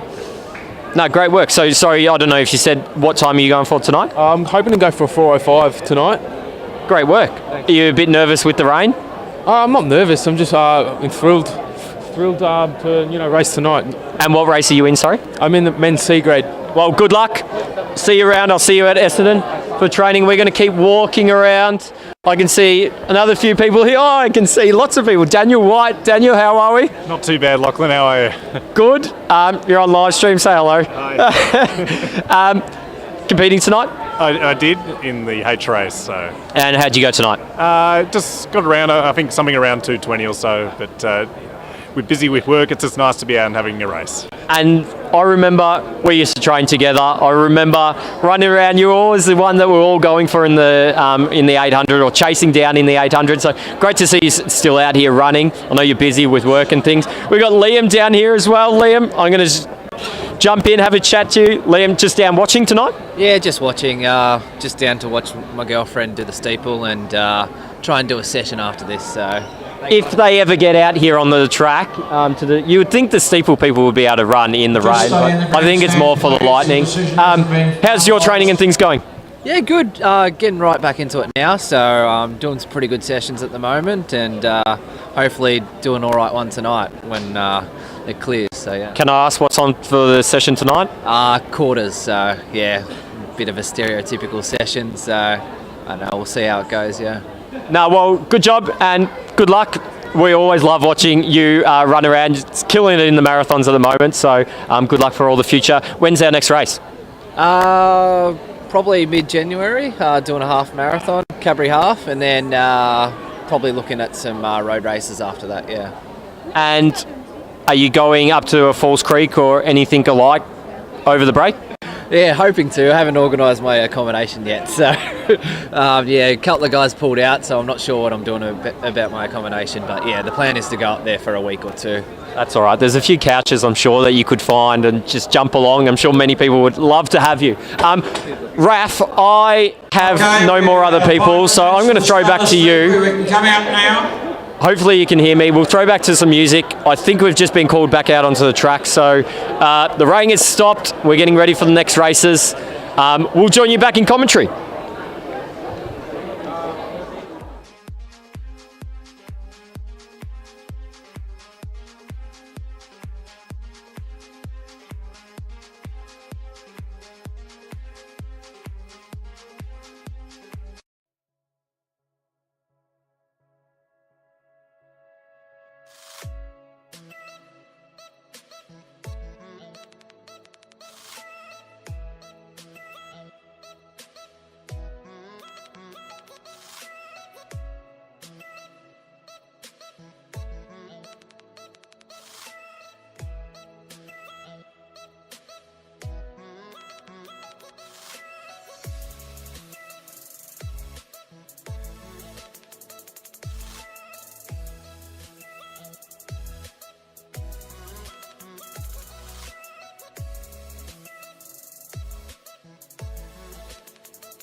And we're getting back into the action after that crazy rain. So we've got the women's 3K steeple lining up.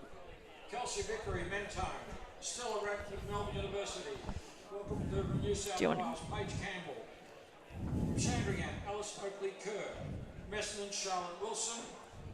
Maxine Polek from South Melbourne. And Simone Brick also from South Melbourne. I think so.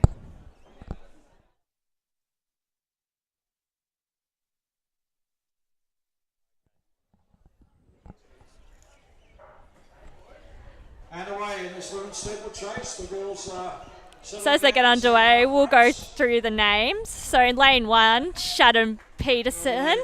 Lane 2, Kelsey Vickery. Lane 3, Stella Radford. Lane 4, Paige Campbell out of New South Wales. Lane 5, Alice Oakley Kerr. And lane 6, Meg Oakley Kerr. Lane 7, Charlotte Wilson. Lane 8, Maxine Pollock.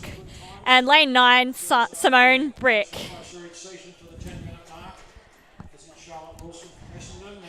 So Stella Radford in the field does own a Com Games B qualifier from last year's national champs. And both Stella and Paige represented Australia at the World Uni Games in this event earlier this year. Paige placed a pretty impressive 4th, so she'll be looking to have a good year.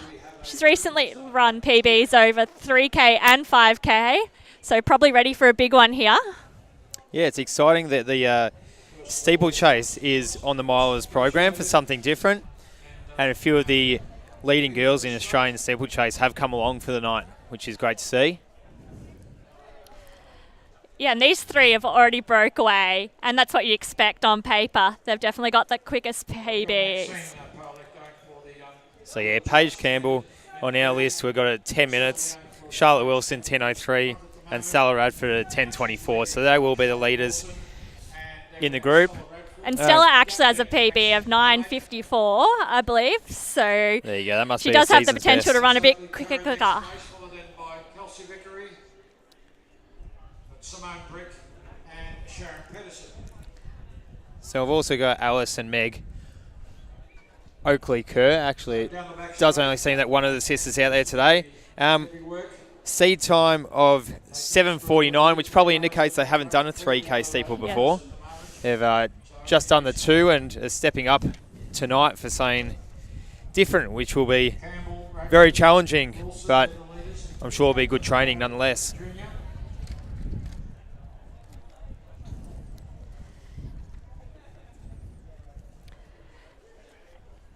And one of our junior runners, Maxine Pollock of South Melbourne, she was 4th at the Zatopek, just 3K just last week. So definitely in some good form. So hoping for a good run over the barriers this time. And that water jump does look very full up the back after the rain that we just had. I guess if you're going to run any event straight after the rain, it's going to be the steeple, and they're going to get a bit soaked anyway. Yeah, they're probably pretty used to it.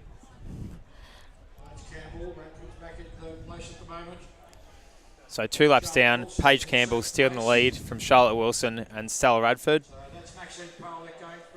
About 50 metres behind Maxine Pollock. And one of the Oakley Kerr sisters is sitting in 5th place. Kelsey Vickery now crossing the line in 6th.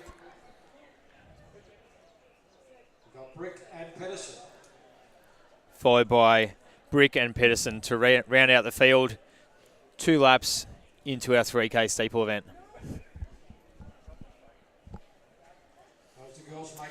Now I see Stella just losing touch on the back. Might just be a bit of a brain fade. Hopefully she doesn't lose them too much so early in the race. Yeah, it'll definitely make it easier for her if she can stay in touch with these 2 girls.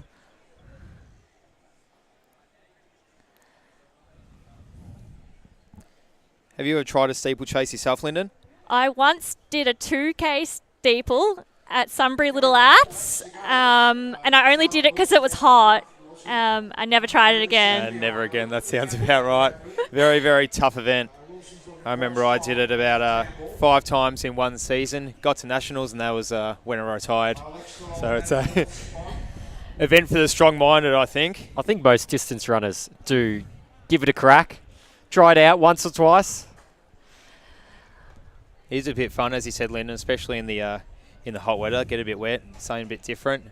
But yeah, it is very, very tough. So very admirable. The gun steeplechase runners out there tonight.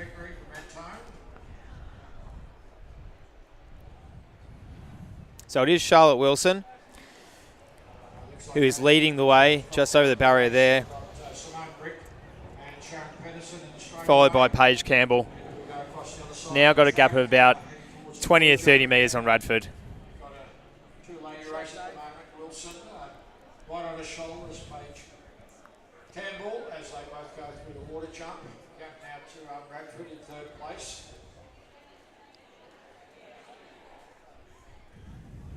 Into the home straight they come. And now Campbell's taken over. So the two girls have been sharing the... So it seems they may even be working together a bit, Lyndon, with Campbell and Wilson sharing the lead a bit. I don't know if that's tactical, if they're just trying to hang on as much as the next.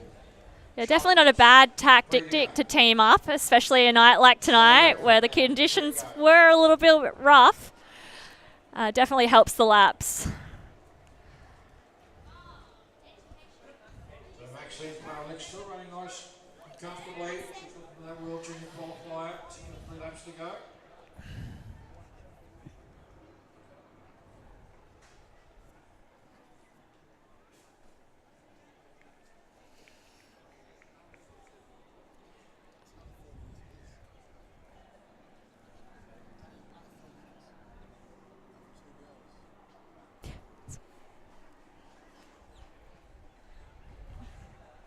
So at the moment, Campbell out in front. Behind Wilson.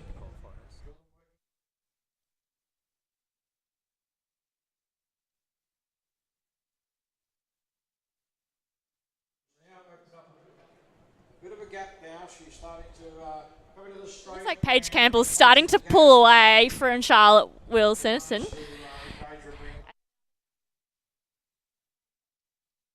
at the moment with Brick and then Pedersen. They have 3 laps to go. So 2 laps to go for the leaders, with Paige Campbell making a break of about 10 metres on Charlotte Wilson from Athletic Essendon. So 2 laps to go for the leading ladies.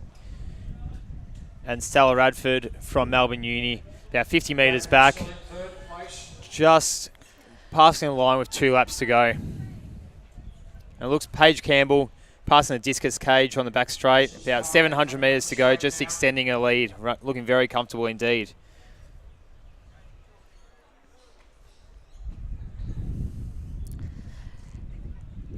And then the junior athlete, Maxine Pollock, is still holding down a strong 4th place.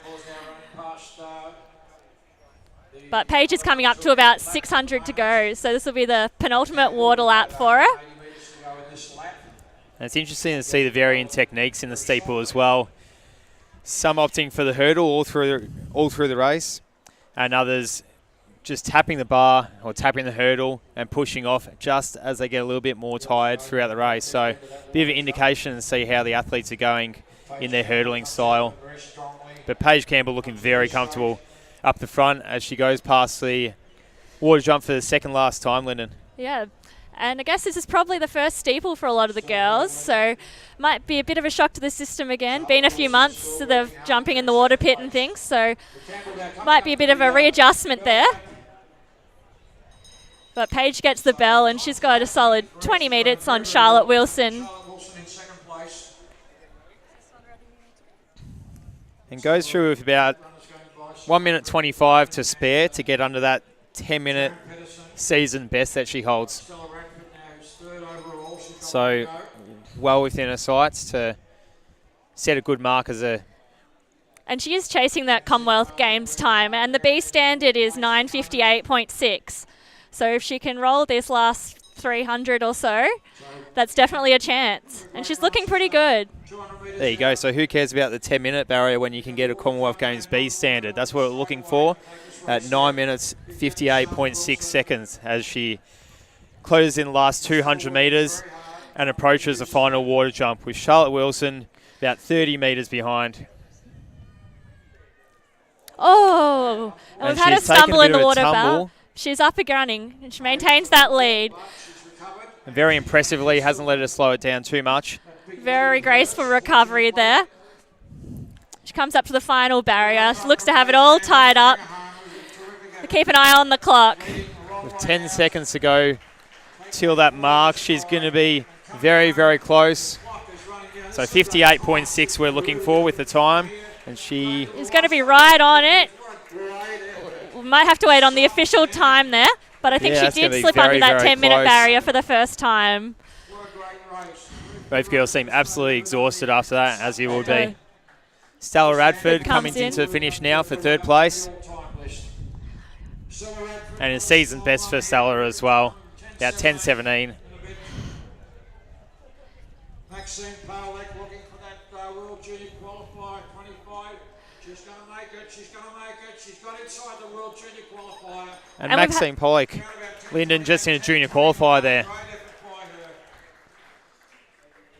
So these girls have done really well given the challenges tonight presented with those delays and the rains and definite interruptions to their warm-up. And I imagine steepling in the water is a little extra hazardous.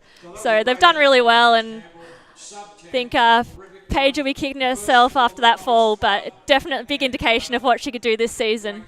Yeah, but you bring up a good point as well. With the delay, the girls got a 10-minute warning.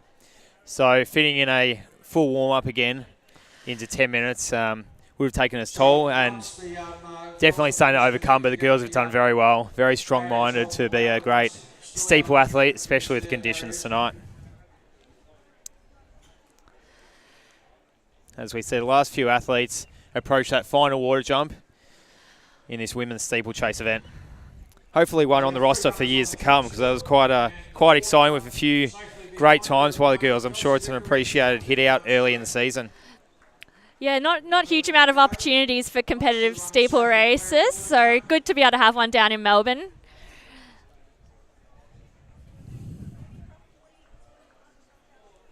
So Kelsey Vickery from the Mentone Club, she's coming on very strongly. Now I see Kelsey Vickery from the Mentone Club.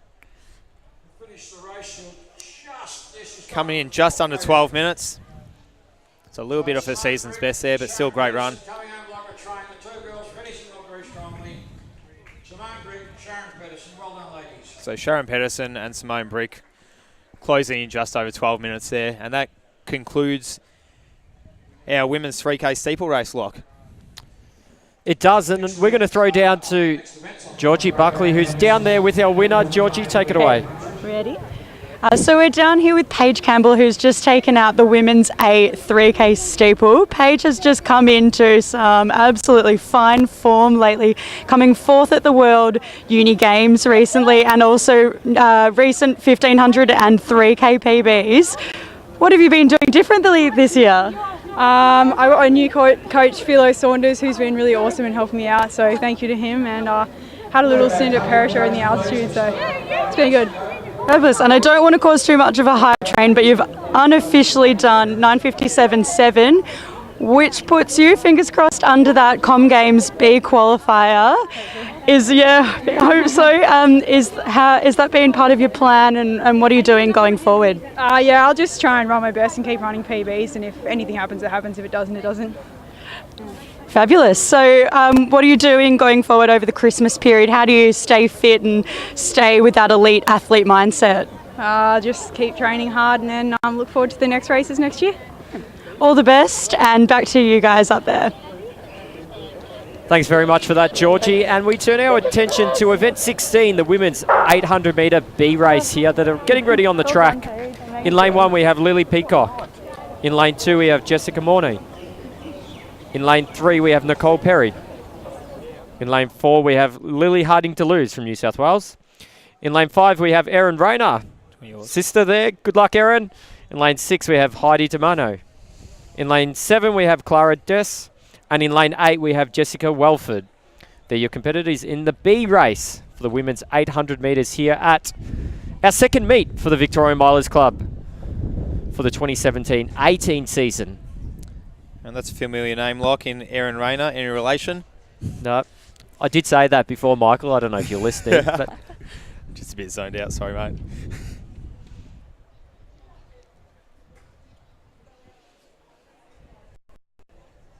A couple of interstaters in this field as well. Should be pretty exciting in Nicole Perry and Lily Harding-Deleuze in the inside lane or middle lanes. And Lily had a run in the Zatopek 1500 the other night, so I think she'll be pretty happy to be dropping down to her more familiar 800 metre distance. you know, you actually say my sister, she's not even out there. So I don't know what's going on. Shows how much I know. There goes all my banter for this race here. Don't know where Erin is, but So pretty many sure I got a jokes I can't Snapchat use from her like- before as well. At the Scared track. off by the rain. Yeah, maybe. Clara Desk from Geelong Guild, and in lane 8, Jessica Wilford from Mentone.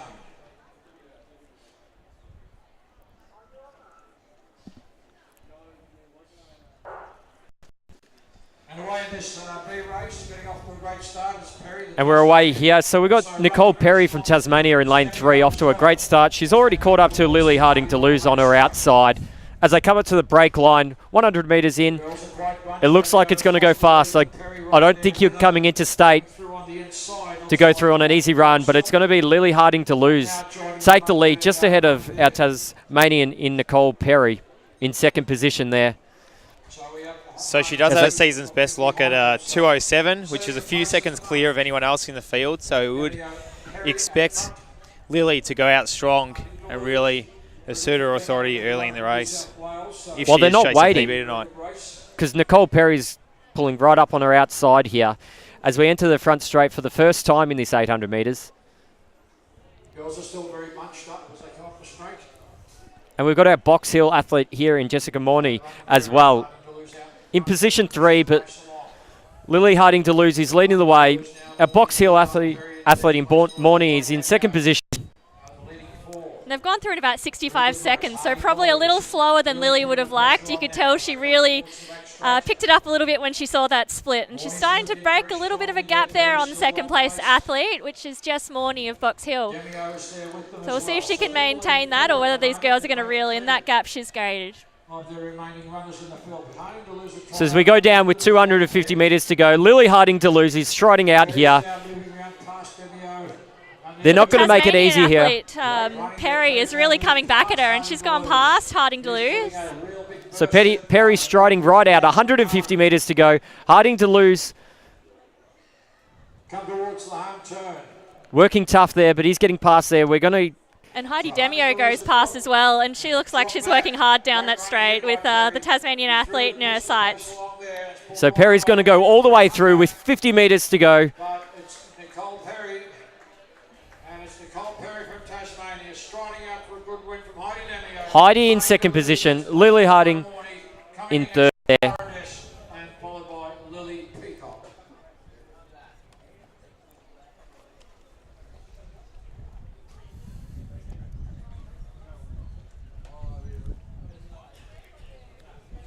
A strong race. A lot of different leaders there, which is good to see. Yeah, Not and just Lily all after leaving it up to there. one.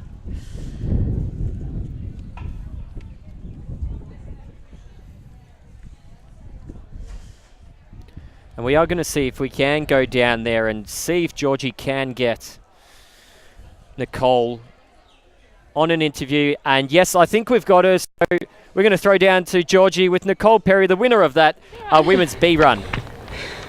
So down here with Nicole Perry, who's come down from Tasmania. Who do you train with down there?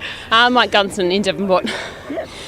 So you've gone into a really strong field. In any kind of previous year, this would have been the quality of an A race for the 800.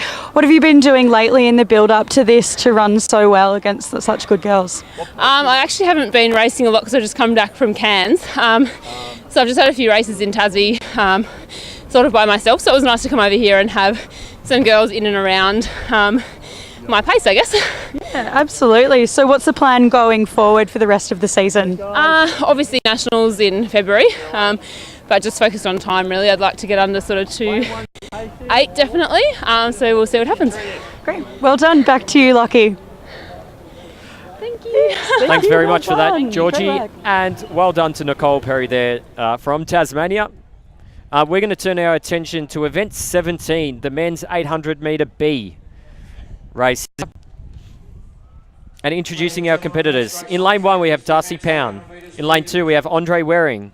In lane 3, we have Archie Wallace. In lane 4, we have Tom Sullivan. In lane 5, we have Lachlan Raper. In lane 6, we have Sam Russell. In lane 7, we have Harrison May. In lane 8, we have Tom Thorthorpe. And in station 9, we have Christian Davies. And this is a race of ridiculous quality.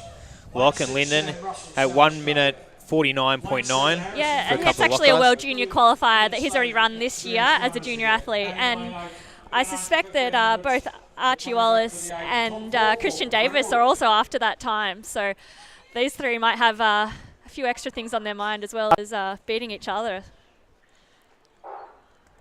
And away in this race, on the inside in the red, Simon Fitzpatrick will set the pace for them. Sprinting after. So we've got Simon Fitzpatrick here on lane 1 out in the front there. That's going to be a pacemaker in the old Athletics Essendon uniform. So I'd say he'd be going in about a high 53, potentially 54 second to meet that 149 time for your 800. And he is out in a 25.5 second first 2, which is under that pace.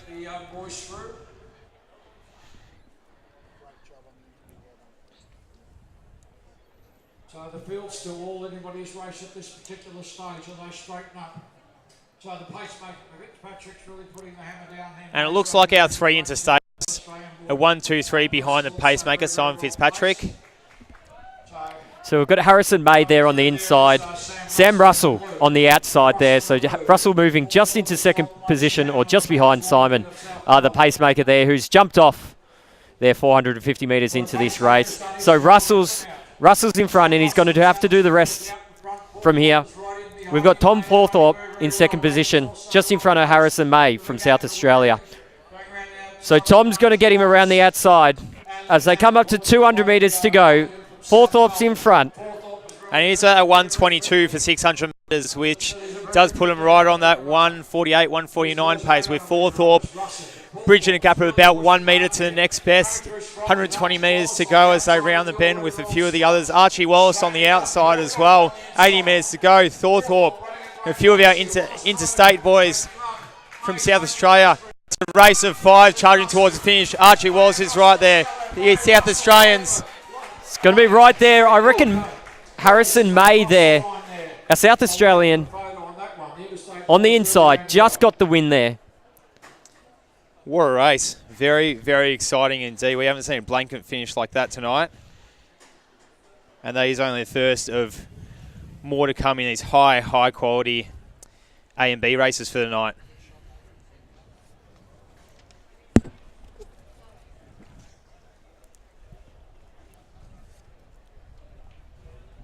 And it's great to see, we were commenting before, earlier on in the day, it was great to see so many athletes from different states coming here for the Milers Club.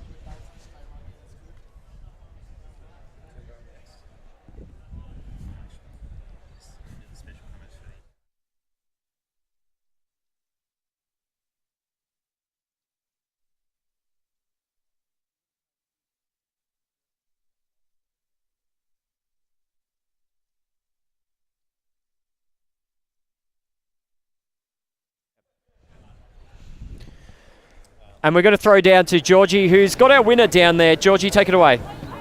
So I'm down here with Harry May from South Australia, who's just taken out the men's B 800 metres in a very quality race with most of the athletes being sub 151 runners. You could tell coming into that last 50 metres with them all bunched out. Harry's come away with the win. What were you thinking in that last 100 that you were so strong in? Oh, I was just trying to get through. I got myself a little boxed in coming around the bend. Yeah, I was just trying to find a gap through. Luckily I was able to, it opened up. Good. So you've got Russell and you've got Rapper both in that race who have run 149 recently. To be able to take it out with them is just a quality effort. What's planned for the rest of the season? I want to try and get a good run at Canberra at the state champs there.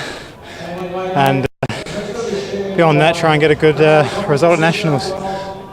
Very good. Well, thanks for coming down. We really appreciate the interstate guests, and it looks like it was worth it. So well done. Thank you. Back to you, Lucky. Thanks for that, Georgie. And we're going to who's going to intro the women's 800 A race. And this is a loaded field, and I think the race will be over before we say everything about them. So lane 1, Joe Cubis, New South Wales. Lane 2, Abby Delamotte. Lane 3, Jemima Russell. 4, Sarah Billings. 5, Keely Small. 6, Brittany McGowan. 7, Georgia Griffiths. 8, Carly Thomas. 9, Katrina Anderson. And 10, Zoe Brito Bradapule.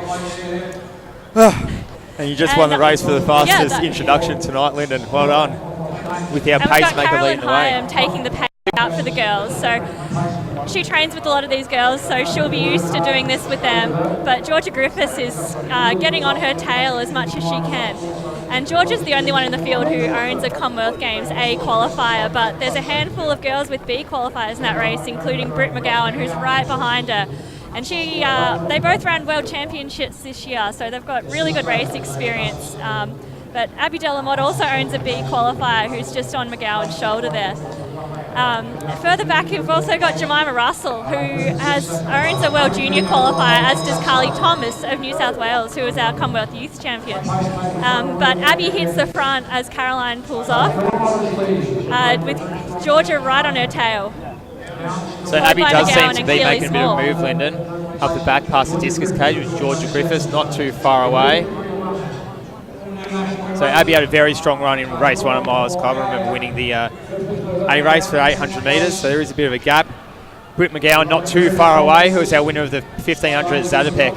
And as we know from that run, always strong at the end with a big kick, so don't rule her out just yet. But Georgia looking to make the move around Abby right now, with Keely Small coming as well. So Keely Small up on the shoulder, Georgia Griffith right there as well. Britt McGowan coming up on the outside. Is she? She's still probably a bit behind Keely. It looks Georgia like Griffith starting though. to pull away from Keely Small, and Abby's making a move past Britt on the inside there. But Georgia's going to hold on for the win, about 2:02, which is pretty impressive for this time of year, I'd say.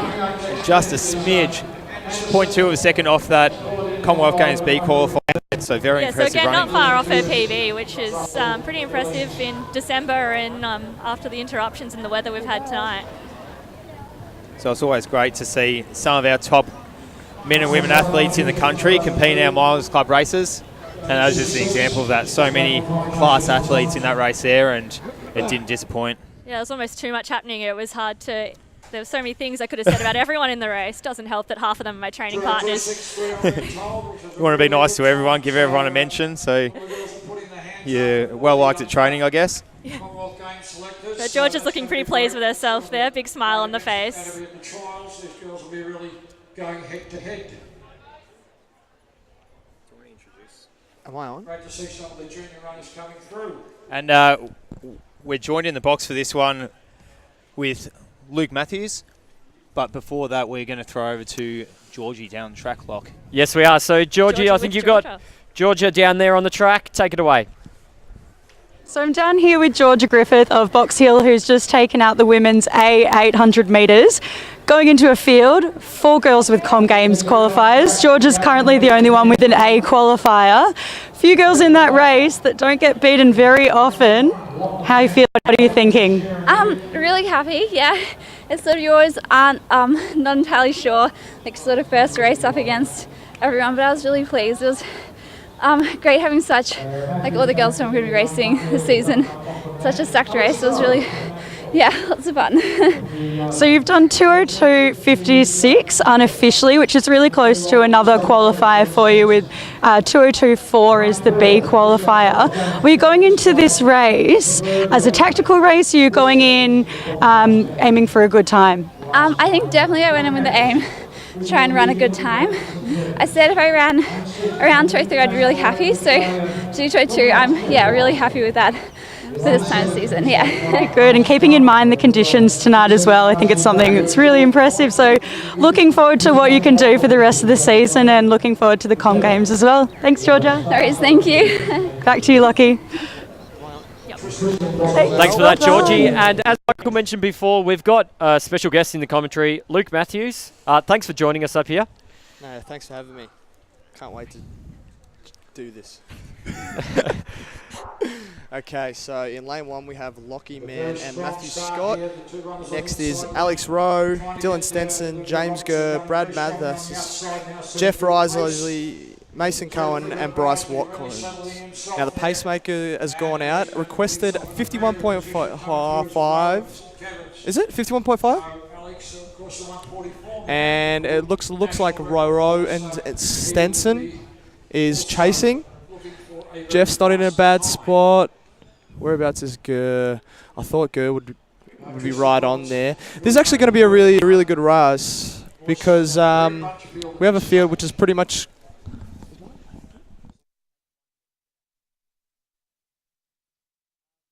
and it's going to be a good race because it's pretty much a national championship final besides Bowl, Deng and a few others. Threw in about 54 odd, a bit slower than what it was about 53, Luke, so they're right on the track. They were 147 pace.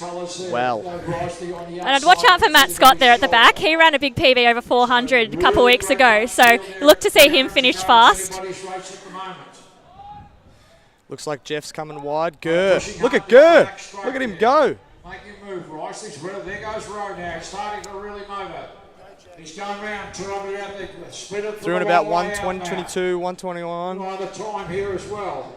150 to go. So we do have Gurr out there in front with 120 metres to go coming into the front straight here. But Jeff's right on the corner there as well. Bridging that gap in Gurr's up holding onto on. Gurr's shoulder. Risley's coming up. Rowe's coming in late. And look at Rowe on the outside as well, challenging It's going to be a big finish. Rowe there. Risley. Risley will just hang on. 49.45. Not a bad little race, that. Well, so a very exciting race there. Feeling a little bit jealous missing out, Luke? A little bit. Why was my microphone lagging? It sounded like I was stuttering. Take that off.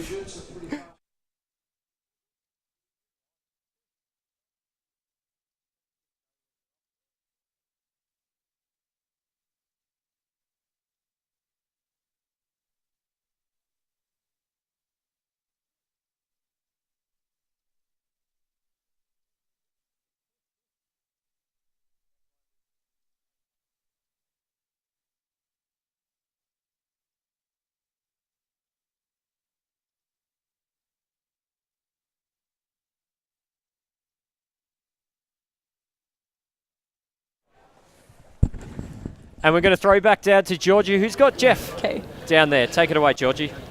So we're down here with Jeff Risley, winner of the men's A 800 metres today. Just like the women's, a quality field. You've got Alex Rowe, Australian record holder, coming back into form. You've got Jeff Risley, who's a multiple Australian representative, coming back from injury last season and been training up at Falls Creek. Come back into form. How are you feeling after that one?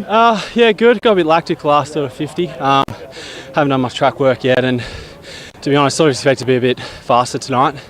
But yeah, as you said, I haven't been racing for a long time, so I'm just trying to find my feet, and yeah, more happy to be able to think my way through a race and get a win at this stage of the season. So going through the first lap, it was about 54 seconds. If you've got the qualifier in the back burner in your mind, what are you thinking going through in a time like that? Yeah, look, it's Albert Park, it's raining, it's windy. I didn't really think anyone was going to run a qualifier tonight. Yeah, it's more just about getting prepared, and you know, I've run 144, so I'm a good 2.5 seconds clear of the standard. So I just got to worry about what I can do and get myself in good shape, and the times will just come. So not really too worried about all that. So with the season being pushed forward a little bit because of Com Games, how have you modified your season and your winter program in Falls Creek and everything like that this season? Yeah, it has been pushed forward, and it's caught us by surprise because we just haven't really done any track work. So the races aren't kind of coming out quite as well as we'd liked. Obviously did 3 weeks at Falls and we're really fit, so now I've just got to sort of translate that to sort of track performance. Good. Well, you've surprised me with no track work, but all the best for the rest of the season, and looking forward to seeing what you can do. Yeah, thank you very much. Back to you, Lockie. Thanks for that, Georgie. We're going to turn our attention to event 20, the men's 1500 metre A race. They are getting ready to go, not quite ready, so we'll have a chat to Luke while we're here. Luke, not racing tonight, obviously. Talk us through, I guess, where you're at now with your training, going into the Christmas break, and then obviously for Com Games. Yeah, at the moment I'm still pretty much in base, so I've still just been knocking out 140 plus kilometre weeks. Thought about racing, if you had asked me in November, I would have thought that I would have been racing this race, which is a little bit annoying, but had a chat to Mum and she said that it was probably going to be best if I just trained through it, and I'll probably open up my season. I'm doing the Tasmanian Carnivals, but I'll probably open up my season kind of late Jan, possibly at Canberra, and then I might try to do a mile or a 15 sometimes before the trials. And you've done a stint up at Falls Creek just recently.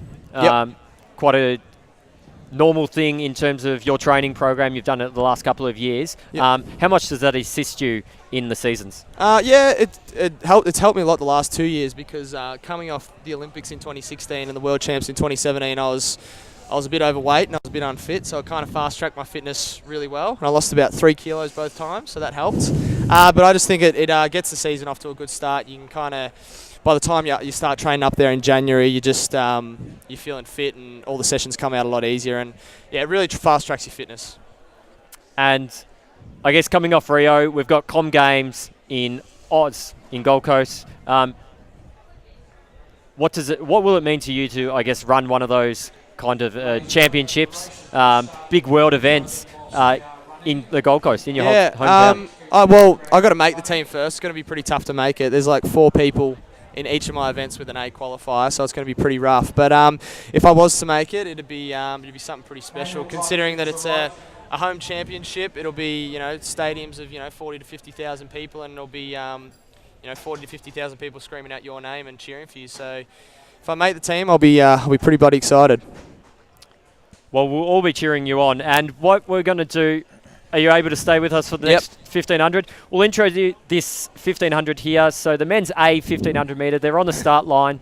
So we've got Edward Vining, William Potter, Tim Logan, Nicholas Dewar, Mitchell Cashin, Mitchell Dyer, Kane Nyok, Mitchell Thompson, Nicholas Baggett, Lachlan Aspinall, William McCann, Jared Clifford, Thomas Thorpe, Zachary Faccioni, Liam Cashin, Adrian Plummer, and Adrian McLean. They're your competitors in the A race of the 1,500 metres here at Meet 2 for the Victorian Milers Club. Who's your pick, Lockie? Pick for this one. It's quite early on in the season. I know you get a few people coming down from Queensland where their season starts quite early. It's a little bit different seeing the Victorians coming here.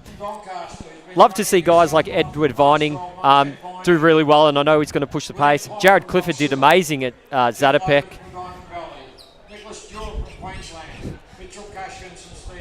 So Ed Vining and Adrian Plummer do come in with the quickest times in this field. Yeah, you'd have to say that those be the early favourites, wouldn't they? And they both had a run over 15 at Zatopek, so they've had a chance to sharpen up in the last few days. I was up training with Liam Cashin. He's pretty fit at the moment, so I'm looking forward to see how he goes. Will McCann also, another young junior coming through. Jared Clifford as well. He's not too bad. Mitch Dyer's back from Wake Forest as well. Yeah, and Jared was third in the 3K at Zatopek the other night, I believe, and as we know, he's a world para athlete medalist earlier in this year, so definitely some good credentials to his name. But he's also a class able-bodied runner too. He's a good chance to make the World Juniors able-bodied also. And yeah, Mitch I wouldn't Thompson, be shocked to one see of your that. Training partners, Lyndon. What are you thinking for Mitch tonight? Mitch Thompson. Well, he was in fine form at the Christmas pie a few days ago, which he's probably going to get in trouble for saying that. But he has been training really well this season. He's been healthy for a while now, which is definitely going to help him. But then he had to go to the Christmas party, didn't he? Apologies in advance. So 600 metres in. Oh, we got Guinea commenting. Go Potter, go Thorpe. So we've got the three boys from Ken Green Groups up in Sydney taking the lead out. So looks like they're doing they've got a bit of a game plan together, I suspect. 143, 144 through the 700. Dyer's there. Clifford's not too far off. So again, the 3 leading runners are going very, very comfortably out in front. Just about bang on 2 through the 800, so 3:45 pace. So that's the pace that Jared Clifford wants about roughly for the World Junior qualifying time. So there's a number of different people tonight with different goals. We have Zach and Jared chasing that World Junior qualifier. Some of the guys out there are chasing PBs, and some just going for a tactical race, trying to get a win. as the SRA boys, the Sydney Running Academy guys, just bridging the gap a bit. So as they come into the straight, as the three New South Wales boys having a bit of race between themselves. Who's your pick from here, Michael? I think Adrian Palmer's looking pretty good. Yeah, he looks pretty solid. 246, 247 through the belt. Not bad for Fascioni. Closes in a mid. He's got the World Junior qualifier. And that next group's looking really bunchy. It could be see a lot of movement in that over this last 300-400 metres. So we've got Fascioni making a late move Have a look here. at Cashin coming through. With 300 metres to go. Fascioni's taking over the lead here from his two other New South Wales competitors. Edward Vining dropping back slightly there. And Mitch Thompson slightly bridging that gap with Cashin up on his shoulder as well. He said Cashin's been training well at Falls Creek. Hopefully that's paid off. With Mitch bridging the gap up to the Sydney Running Academy boys. We move our attention back to the front. Fascioni still running strong out in front. Mitch Thompson with a late stride. Have a look at that. Mitch charging into third place up the front straight. But it's going to come down to Plummer. Plummer, Fascioni and Thompson on the Looks outside. like Mitch is going to steal the win for the Victorians. Mitch Show those Thompson. Sydney boys how it's done down here. 346, 47, 48. 3:48.26, unofficial time Sub there. 350 maybe Yeah, for Cashin. about a second off his PB, which I think he set at a milers meet about 2 years ago, perhaps this same meet. I hate to say it, but what's the secret to PBs now if we see what Mitch has done post group Christmas party? Ooh, that probably isn't great advice. Oh, I don't mind that. Don't mind that. Maybe you heard my comments and wanted to prove me wrong. That's it. So fantastic running. Definitely think the boys would see it would be a worthwhile exercise coming down from New South Wales for the race tonight, and plenty of Victorians with strong runs at the A race for the men. Pretty upset we didn't get the Christmas party invite too. I think Sean Guinea's on here asking for more Christmas party stories as well. So we did I'm enjoy going to them. get in trouble. At least our coach is here not watching the live stream. And I think we are ready. We're going to throw down to Georgie, who's got Mitch down there after a strong performance in that 1,500 metres. So I'm down here with Mitch Thompson, winner of the men's A 1500 in, again, the third race with an absolutely incredible field. Mitch, what are you thinking right now? I probably got to apologise to my coach. He told me to do exactly what I did, and I had that doubt in the back of my mind that maybe I couldn't do it. But he's usually spot on, so probably just going to say sorry, Skipper. So if you know Mitch Thompson, you know that he trains the house down, not just this season, but every season. So it's so good to see him put up a performance like this. What's different this season? How are you taking on these big boys? I guess I try not to think about it too much this season. In the past I've overthought it a little bit, and I guess today I just went out there, and obviously with the delay because of the rain I even zoned out more, but I just went out there. I've never actually won a Vic Milers, so I'm stoked to actually get a win. Been doing it now for like probably nearly 10 years and I've never won, so I'm stoked. And not just any Vic Milers, a really good competition one as well. So what were you thinking in that last 100? Were you in disbelief or were you just on a high? I was actually feeling it a little bit through 800 and I thought, oh no, it's happening again. So I got to the bell and I was like, oh, maybe I'm a chance here. And 300 to go, I tried to move on the back straight and got to 200 to go and I saw the Sydney Running Academy guys, so Eddie Vining, Plummer and Zach, and I was like, I'm a chance. I thought I usually finish pretty well over 8s but never have over 15, so to close like I did, I'm pretty stoked. Very good. Well, you've had it first and all the best for the rest of your season and hope this good form keeps going. Cheers, Gag. Back to you guys. And thanks for that, Georgie. And we turn our attention back to the start of the 1,500 metres for the event 21, the women's 1,500 metres. In station 1, we have Meg Oakley-Kerr. In station 2, we have Anna Saw. Oh my God. In station 3, we have Shani Layden. In station 4, we have Kayla DeBont. In station 5, we have Abby Caldwell. In station 6, we have Amy Harding-Deleuze. In station 7, we have Nyla Jones. In station 8, we have Anna Kasapis. In station 9, we have Lucinda Buckley. In Station 10, we have Lucinda Rourke. In Station 11, we have Sophie O'Sullivan. In Station 12, we have Connor Gist.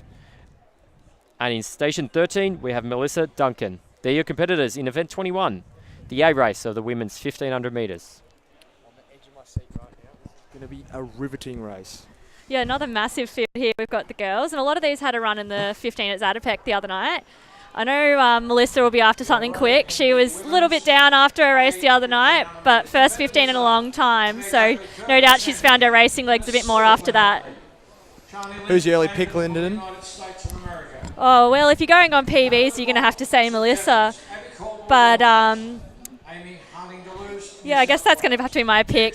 But, I mean, Amy's taken the front just like her sister Lily did in the 800. And she's come down from Sydney, so she's, doesn't really want to waste the trip. I've got a roughie in Lucinda Rourke, coming off a fresh silver at the All Schools. Got a great coach also. We're definitely showing no bias on our commentary team up here. None. All very neutral across the board. Harding Deleuze will be hard to beat, but I think Melissa Duncan would have to be the early pick, wouldn't it? Yeah, she did a lot of work early in that race the other night, so good to see her sitting back. It might play into her favour. 54 through the 300, a nail biter so far. And we've got a US athlete, Shani Landon, who's actually out in Australia completing her PhD. So smarts and fast legs. So it'll be That's interesting some very to see how she specific goes. knowledge there, Linda. That's impressive. You Smart know, and just, fast. So it's still Amy Deleuze in the lead. Looks like Melissa Duncan is stalking her. And is that Abby Caldwell of Doncaster up on her shoulder? Looks like Liz might have got a few tips from her training partner, Britt McGowan, after it's a little bit like what she did at Zatopek the other night. Absolutely. Is it Abby Caldwell on the outside there? The Doncaster athlete? No, Is it Connor? No, it's That's Connor Connor Gist. So thinking she could be in for a big PB. Her 1500 PB probably doesn't line up with her 800 PB. So she's gone about 208 in the 800, but so probably looking for a big 1500 PB. I don't think I've seen her line up in one for a long time. And Melissa is giving absolutely nothing to Amy up the front. Looks like she's almost tripping on her heels, just biding her time, waiting to hit the front. I think we can expect to see a move soon, potentially up the back straight here. It's about 224, 225 through the 800. Harding Deleuze is really giving it a bit. And put a massive gap into Connor Gist of Doncaster and the rest of the field. It's a race of two here with 600 metres to go. And I think that's Kayla DeBont in third. No, it's Kayla DeBont. Does it look like it? Is it? Sorry. I do believe so.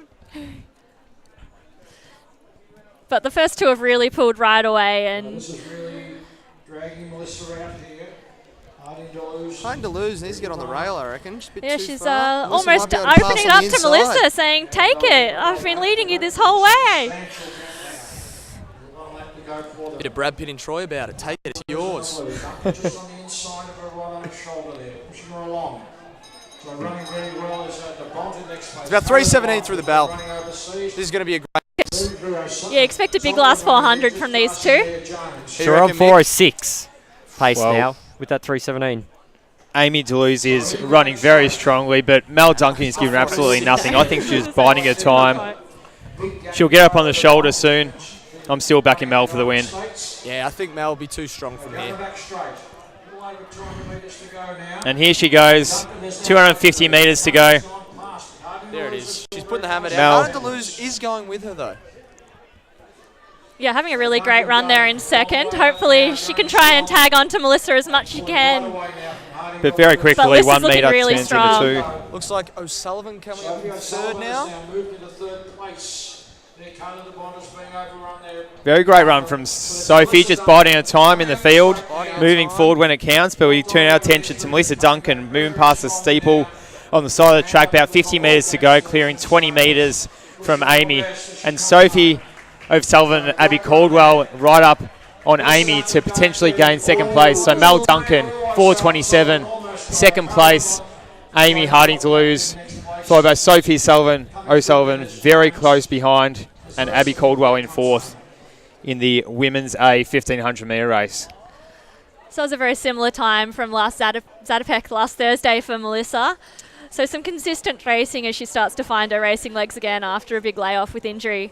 And kind of similar tactics as well, just waiting, and then going when it counted at the end. Bit of a tactical race, good practice. Yeah, Gavin Mace caught me out on Facebook for calling out a 1200 metre time with 400 metres to go. My bad. Gavin Mace coming off a big 30th party on the weekend. Had a few beers with Stewie McSwain, I heard. That's the Not that you're dobbing anyone in. Not that I'm dobbing anyone in. Couple of beers. What a race, though. You could have picked that from the start, though. Harding Deluso, very tough between K and 300 to go. Yeah, she really went for it and did a lot of work early. So definitely sign of a good season for her. She went overseas and had some races last year, spent some time in Flagstaff, so definitely would have taught her a lot, I'm sure, racing overseas. So we'll probably see some effects of that this year. Absolutely, absolutely. And Georgie's down there with Melissa. Georgie, take it away. So I'm down here with Melissa Duncan, winner of the women's A race. I've already interviewed her today, so we're going to make it a bit more fun. Can it be? What have you wished for from Santa this year? A puppy, obviously, but none of my presents are barking, so I'm kind of disappointed at this point. But if there's any sort of generous viewers, I'm kind of looking for a Groodle. So I like the idea of a golden retriever because they're kind of like, I don't know, you can. It's like a little person sort of thing, except I like the poodle because they don't lose their hair. I'll ask you one running question. Okay. So you said before that you want more races. What have you got lined up? I'm going to go to Falls Creek and try and get fit. I was sort of hoping I was going to get struck by lightning, so I didn't have to go through with it. It's kind of daunting. Like, I'm training pretty well at the moment, but I think it's just going to take a lot of races to get used to racing again. So yeah, I'm going to do probably a 5K up at Hunter towards the end of January, and I don't know, probably trials after that. It's sort of, I just got to get fit, really. So a bit of time and patience. So we know that you're capable of very, very good things. So what would be your Christmas wish for your running career? Well, tough question. Let's say I'd like to break 15 minutes for the 5K. So can you sort of arrange that, or? So stepping up the distance. Yeah. No, I think it's going to be a great Christmas. My sister's getting married on Wednesday. Wednesday.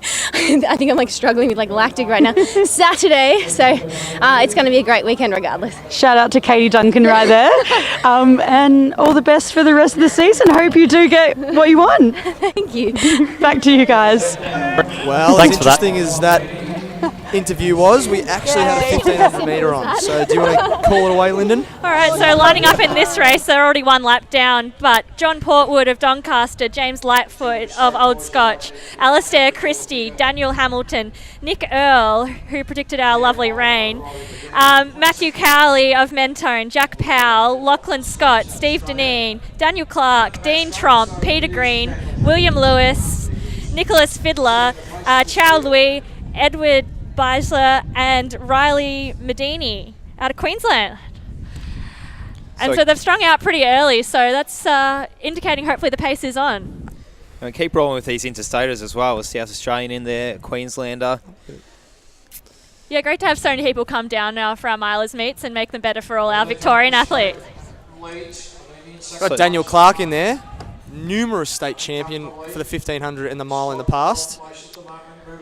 Yeah, certainly someone we're used to seeing in the A race. Exactly. Father of two now.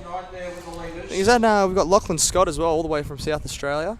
He's been doing a bit of training with the Cox boys. So he'd be relatively fit right now, you'd have to think. He'd have to be one of my early picks.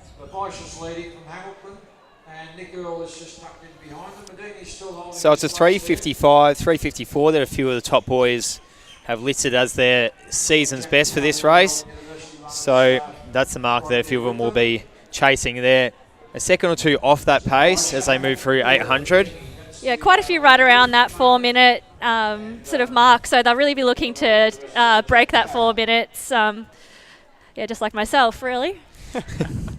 You should have gone in the race, Lyndon. Would have paced you through to a PB. Yeah, it would have been all right. Record, maybe. Oh, I wouldn't have counted with the boys in there. Oh, well.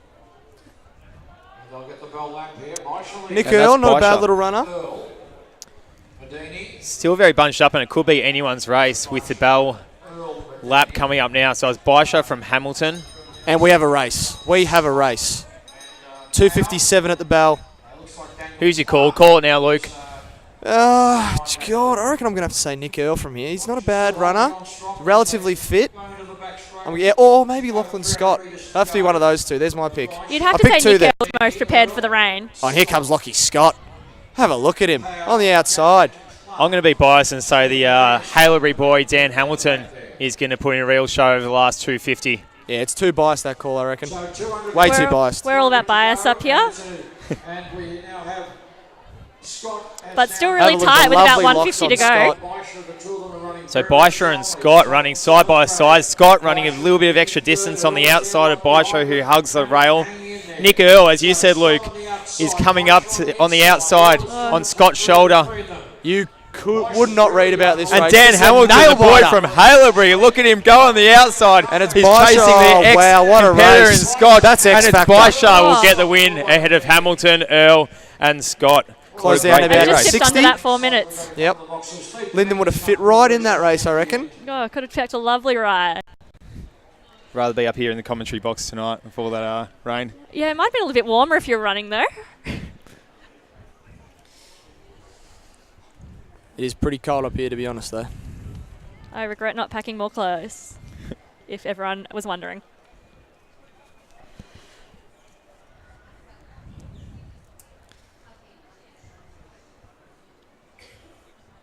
Women 1500 metre B race. Race of the night, I've picked it. This is it. This is the one we've been waiting for, you reckon, Luke? Got a huge field for this one.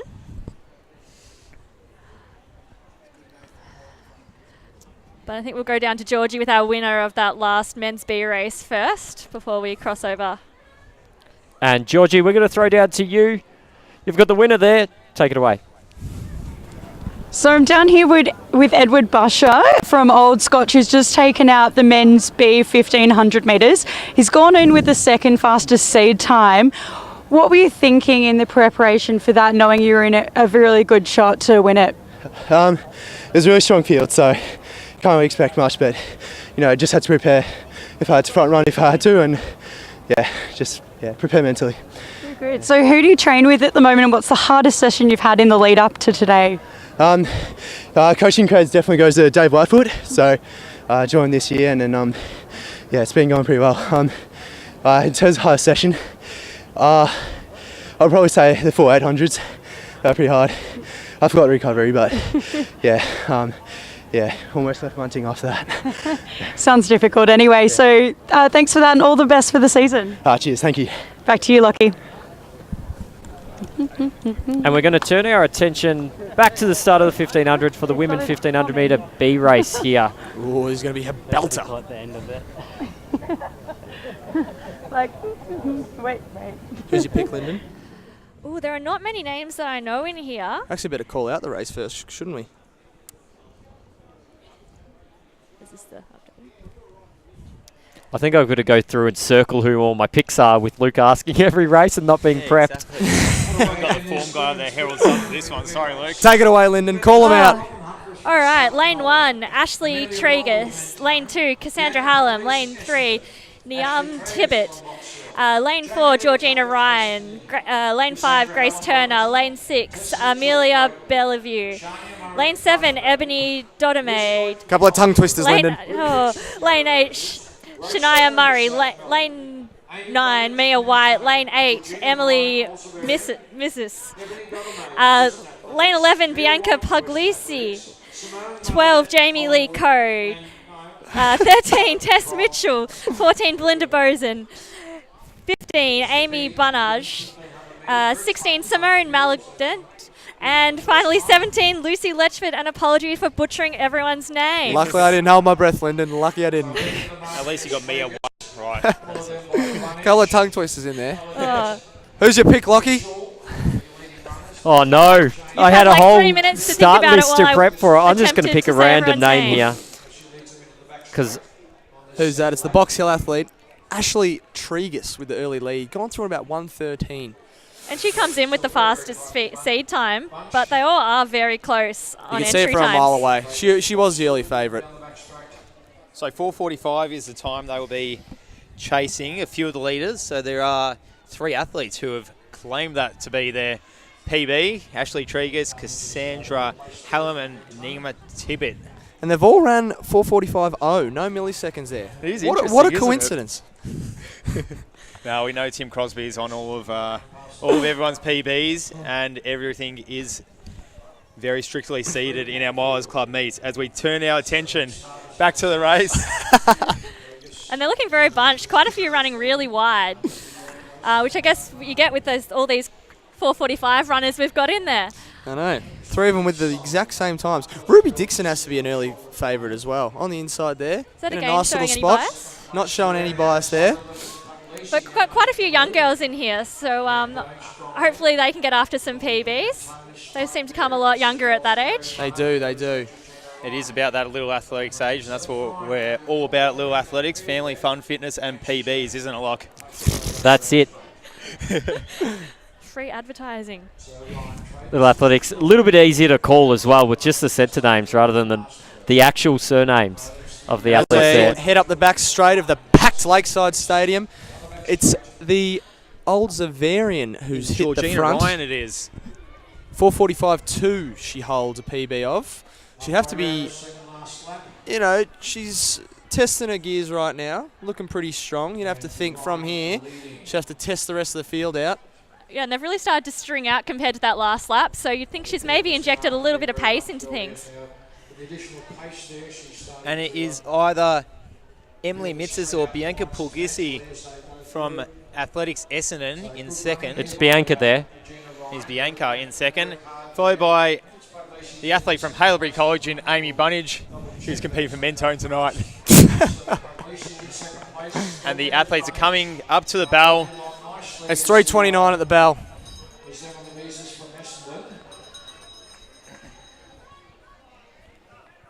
So they won't be too far off that 3:45 pace up the top of the pack, which means the whole field will probably be dragged for pretty quick times in this B race.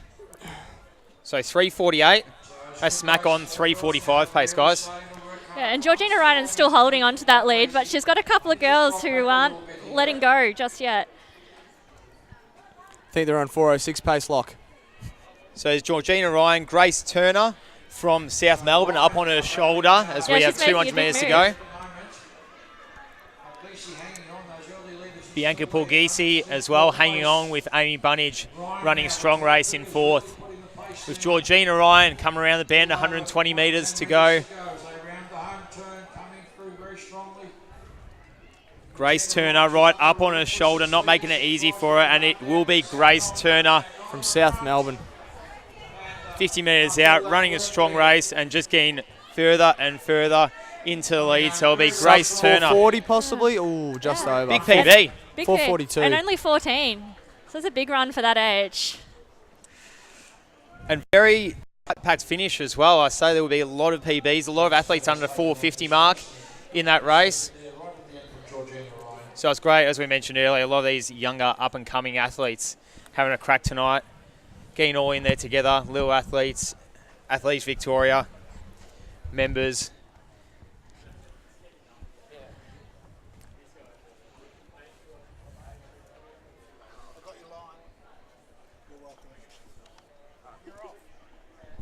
.442.03. 442.03.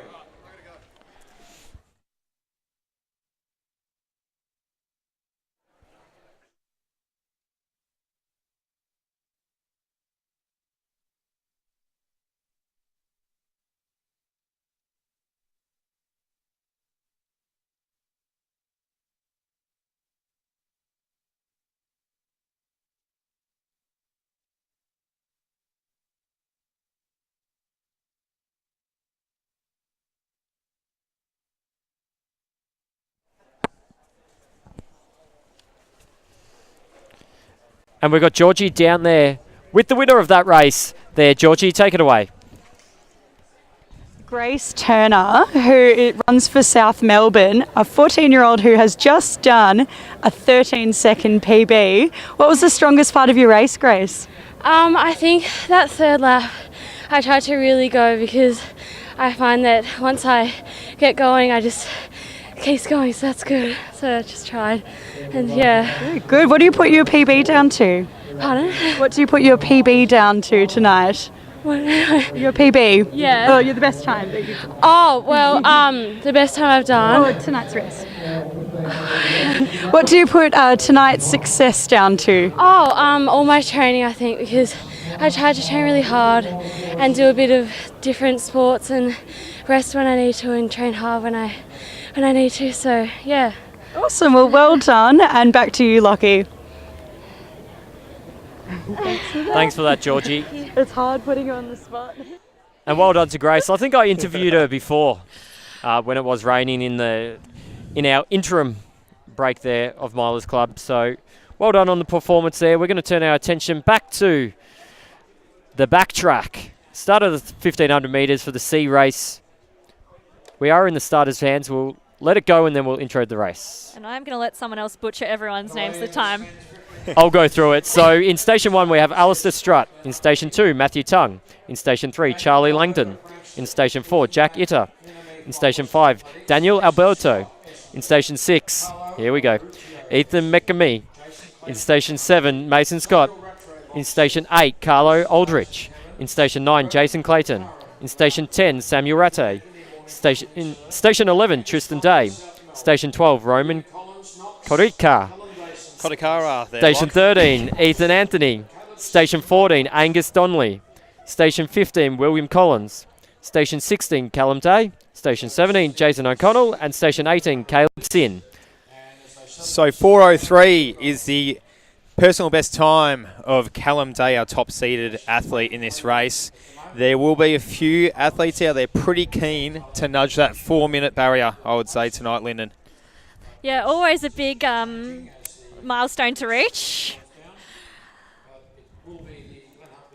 So there's a swagger of athletes as well, about 5 of them on 4 minutes 10 as well. So it will be a pretty tight packed field as we see them running up the back straight.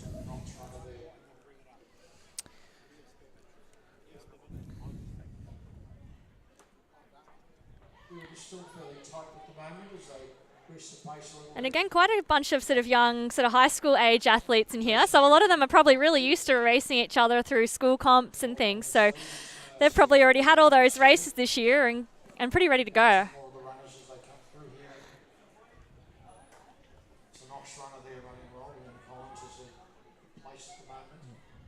Oh no. So it's Jason Clayton in the lead, the athlete from Glen Huntly, followed by Collins from Knox and McMinimy from Western Athletics as they're approaching the 800-metre mark.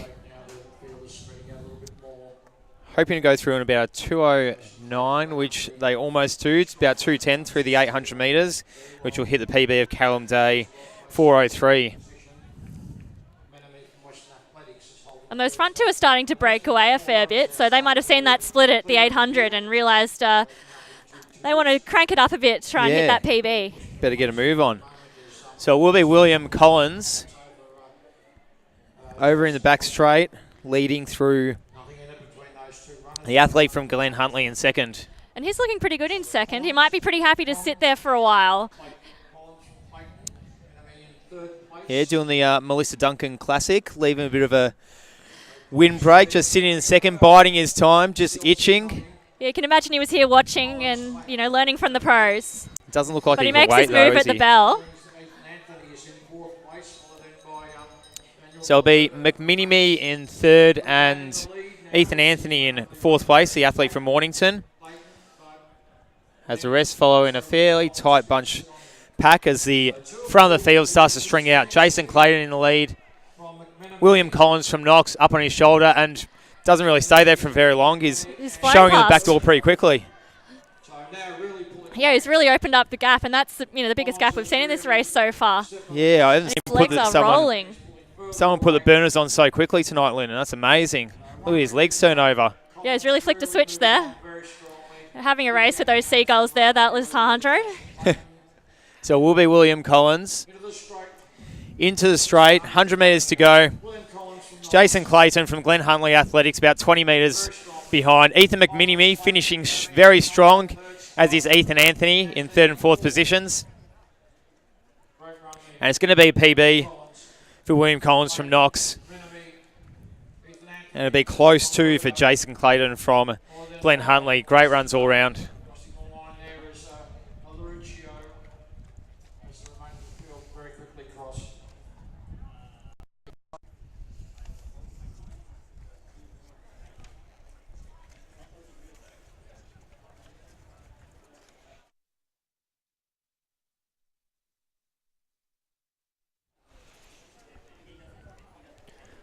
And great one. Run by William Collins there from Knox. We do want to say thank you to Luke Matthews as well, who joined us in commentary for a few races there. Had to head off. As we can see Georgie down here with our winner. Georgie, take it away. So I'm down here with Will Collins, who's just won the men's C race in about 4:02.4. He's gone in with the fastest seed. What do you do to prepare for a race like that today?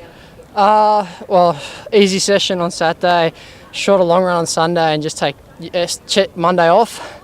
So yeah, taper down a bit. Very good. And is there anyone you'd like to thank for today's win?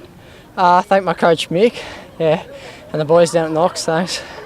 Well, very good job and well done for the rest of the season. Back to you, Lockie. Thanks.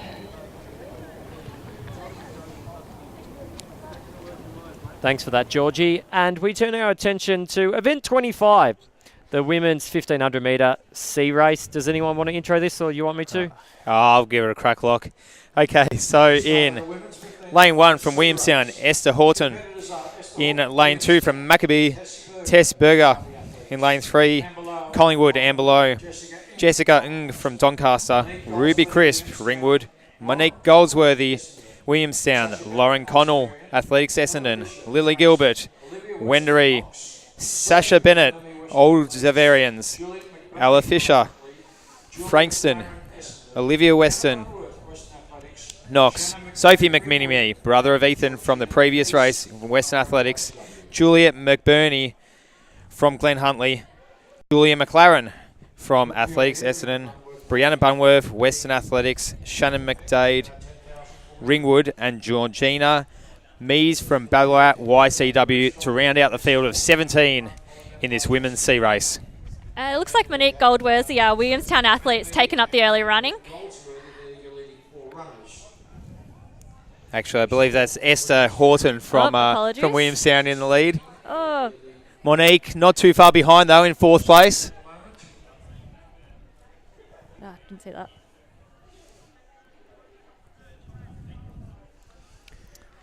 We do have Jessica from Doncaster in 2nd position there, just sitting behind Esther. Probably not getting too much of a windbreak there with the size difference. No, she's a little bit taller. So Monique Goldsworthy, though, from Williamstown does come in with the fastest seed time in this event at 4 minutes 53. So we do see these top 3 athletes making a bit of a gap on the rest of the competitors there as they come into the front straight with 2 laps to go. Esther staying out in front. We've got our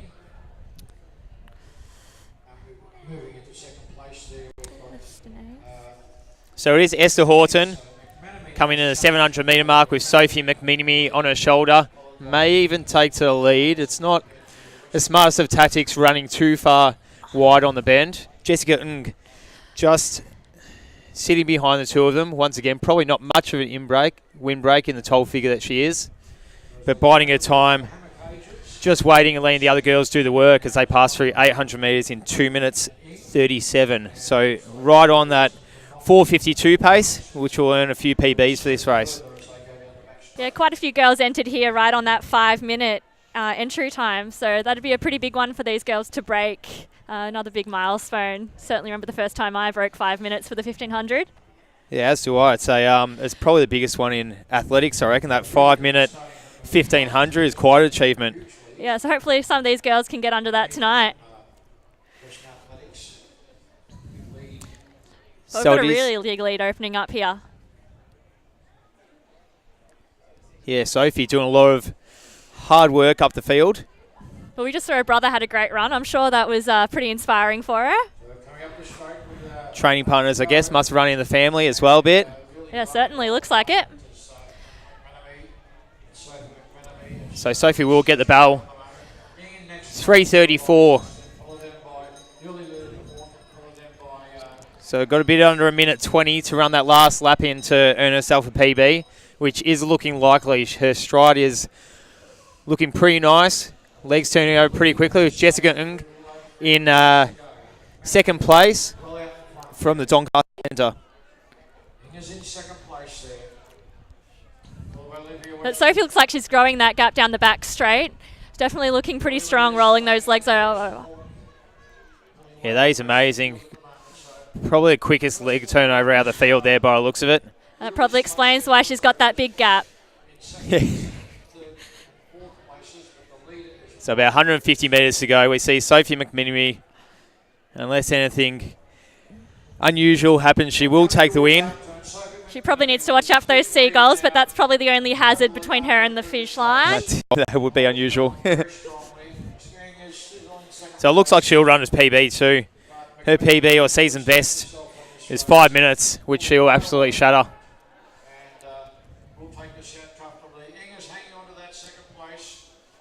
So Jessica Ng from Doncaster in second place as McMenemy crosses the line in a 4:51 to earn herself a season's best. We didn't have Olivia Weston from Knox Athletics Club in third position.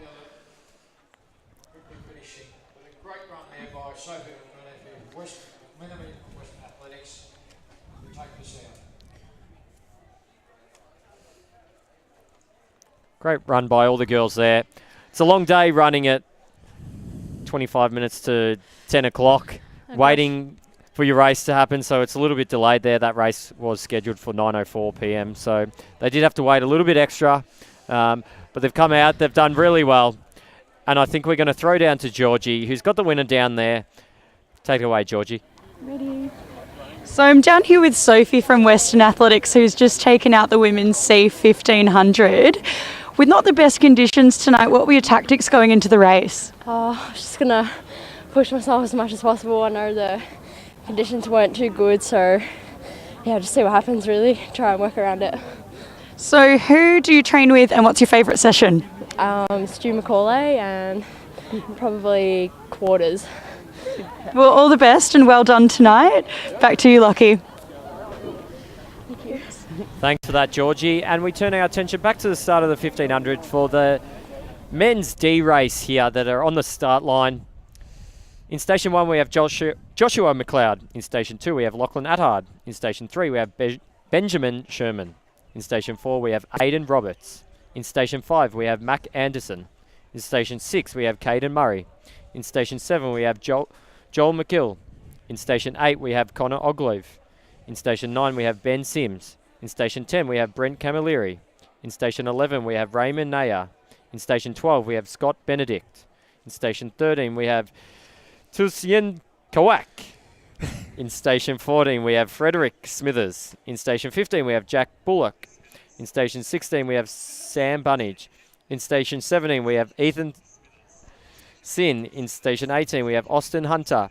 And in Station 19, we have Isaac Holberton.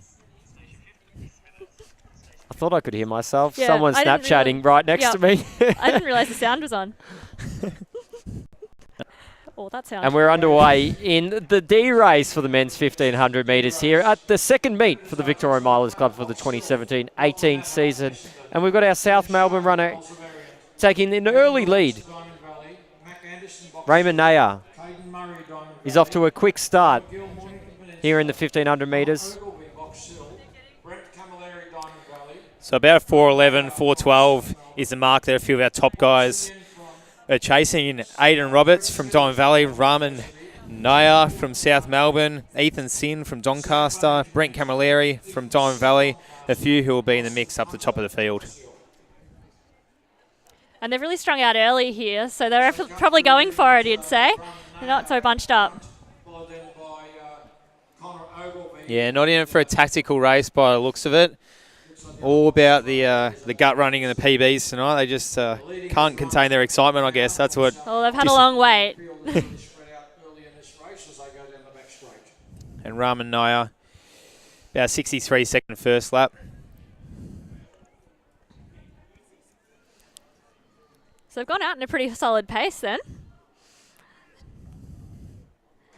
Definitely well under a lot of their PBs, I would say, based on our information. Yeah, if they're looking for a 4:11, 4:12, 1500 time, it's about 67 per lap. So already got a few seconds in the bank. Hopefully they didn't go out too quickly. Often have that excitement off the line. You can do that damage in the first 100 before you settle in. That's what I love about distance running. It's so exciting.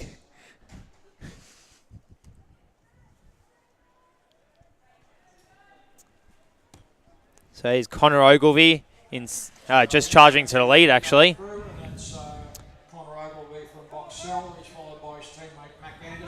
And Mac Anderson in second. So it's 3 Box Hill athletes, actually, in the lead. Might have a bit of teamwork going on here. That's it. Plenty of Box Hill athletes tonight, actually. Good to see.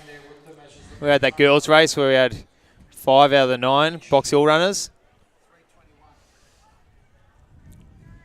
So Ogilvie leads. Anderson well placed there. The 3 Box Hill boys out there running together.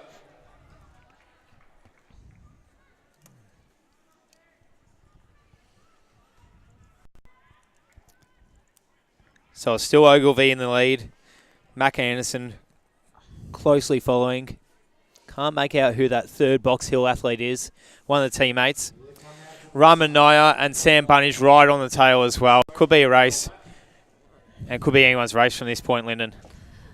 Yeah, definitely. We'll see who turns it on when the bell rings. You could probably put good money on a Box Hill athlete having a win. That's it. Odds would be on. I'm not going to make a pick now that Luke's not here. Feel less pressure. As Joshua McLeod, who is in the mix as well from Box Hill. Sam Bunnage turned on the burners a bit. Getting up on the shoulder of Mac Anderson there. But Ogilvie looks very strong. He's led a lot of the race. Joshua McLeod, he does move up on the outside. Charging up the back straight. Makes a big move. But he's Does not getting it McLeod. all his own way. That's it. It's McLeod, Ogilvie, Bunnage, not giving Ogilvie too much space. Mac Anderson. And Bunnage right up on the shoulder of Ogilvie, closing. He's trying to ruin this Box Hill victory right here. That's it. Closing on Joshua McLeod. Goes up on McLeod's shoulder, 120 to go. It's all Sam Bunnage going towards the finish. A young athlete from Mentone, also from Haileybury College, if you don't mind. He's really pumping those arms and going for it. You could be running the 400. Right, and it's the athlete from Melbourne Uni making a late charge as well, but Sam Bunnage has enough in the legs. 4 minutes and 10 seconds, so it will be a PB for Bunnage by quite a few seconds. A great finish by that Frederick Smithers as well from Melbourne Uni. Strong finish, absolutely. always great to see right at the end of a 1,500 metres to be able to finish like that.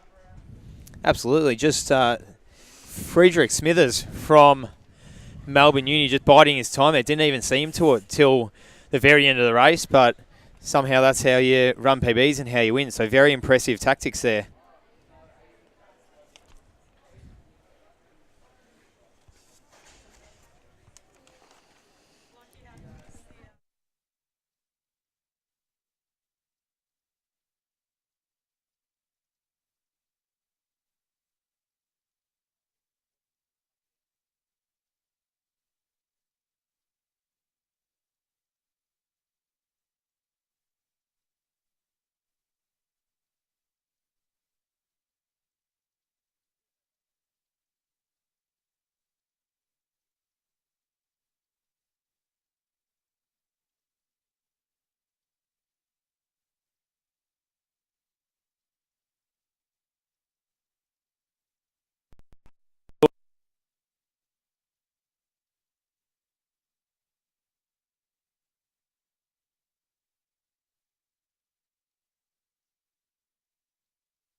I have a yogurt. And we turn our attention Don't need a to, and I turn the microphones on, really at a bad time there, but we turn our attention to event 27, the women's 1500 metre run D race there. And they're all underway here. We've got Mooney, Thomas, Kenny, Ray Stelling, Ali, Dennis, Richardson, Broderick, Thomas, Muller, Kroll, Grenfell Fox, Styles, Dare, O'Reilly, Coltish and Goldsworthy. Here in our D 1500 metres women's race. Just absolutely whizzing through those names, Locke. Do you have somewhere you got to be, you're saying? Just trying something different. I figure if I'm only reading half of the names, there's only 50% chance that I'm going to stuff it up. Definitely to learn some of your tactics. It's actually quite confronting looking at some of these lists here. A lot of numbers. As we come down to the front straight for our first time. Olivia Richardson from Geelong Guild in lead there. Looks like Olivia Richardson is going to lead them through.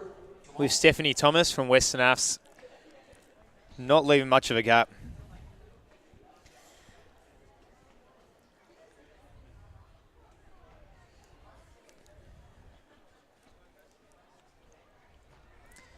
So 5:03, I believe, is the top seed time in this. Oh no, there's a 5:01 there from Emily Dare from Sandringham. So that equates to about a 120 per lap to break that 5-minute mark, which I'm sure a lot of these girls will be chasing. Yeah, and they're about 116, 117 through that first lap at the front. So far on track to break that. I'm sure that's a goal they've got in mind. The field works its way around it so that We do have Olivia Richardson out there in front that knows her pace and wants to go at it, so which is great to see the athletes leading the way there as they come into the front straight for the second time in this 1500 metre race. And a young, classy runner, Olivia Richardson. I remember her running at the School Sport Victoria finals, winning the 800 in October. So she competed at the Pacific School Games recently. So we do have our fastest seed time competitor in second position there from Emily Dare from Sandringham as well. So she's going to be right there on the back of Olivia Richardson. It does look like she's getting a little bit closer, so she may be just biding her time and trying to bridge back that gap. And there's still a couple of seconds up their sleeves. They went through in about 2:37, 2:38 there through 800. They need to be hitting 2:40 to hit that 5-minute pace. So those top couple of girls in Olivia and Stephanie are right on pace.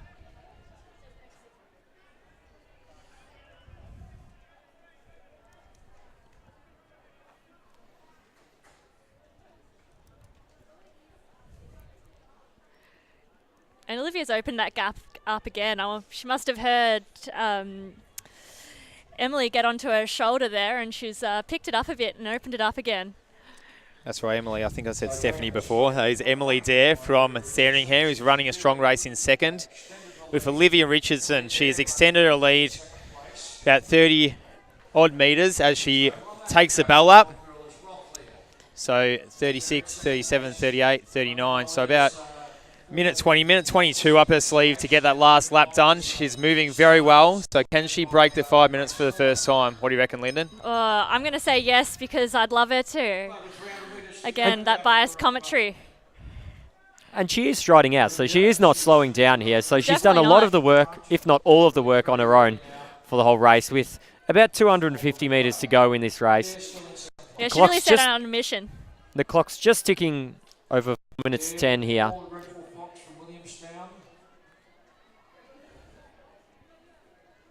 Right out in front, 200 metres to go now. So it's just her against the clock. 200 metres to go. We've got just under 40 seconds to get that last 200 metres to break that 5 minutes. She's come in with a seed time of 5 minutes, 08 seconds. Oh, so she'll definitely get a PB here and potentially break an important milestone in the process. Looks like she's finding a little more gear in that last lap. She's just picked it up that Great run, running a lot of it from the front, which is very hard to do. 55, 56, 57.77. Well under that 5 minute mark there. Massive PB, 11 second PB from Olivia Richardson. Emily Dare in second. And I believe it's Orla Grenfell Fox from Williamstown Club in third place there. So that was the women's D race, 1500 metres.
And we're underway here in event 28, the men's 1500 metres E-race here. In Station 1, Luca Di Conza. In Station 2, Harry Amos. In Station 3, Michael Bridges. In Station 4, Bailey Sharp. In Station 5, Tyson Kingston. In Station 6, Tony Russo. In Station 7, Joel Woods. In Station 8, Ben Grimes. In Station 9, Eamon Murphy. In Station 10, Benjamin Baisha. In Station 11, Christian Whites. In Station 12, Harrison Van Duren. In Station 13, William Richards. In Station 14, Ethan Grills. In Station 15, Zach Mottram. In Station 16, Aidan de Brusen. In Station 7, Hayden Nung. And in Station 18, Thomas Bartels. As we come through here in the first 300 metres of this 1500 metre event.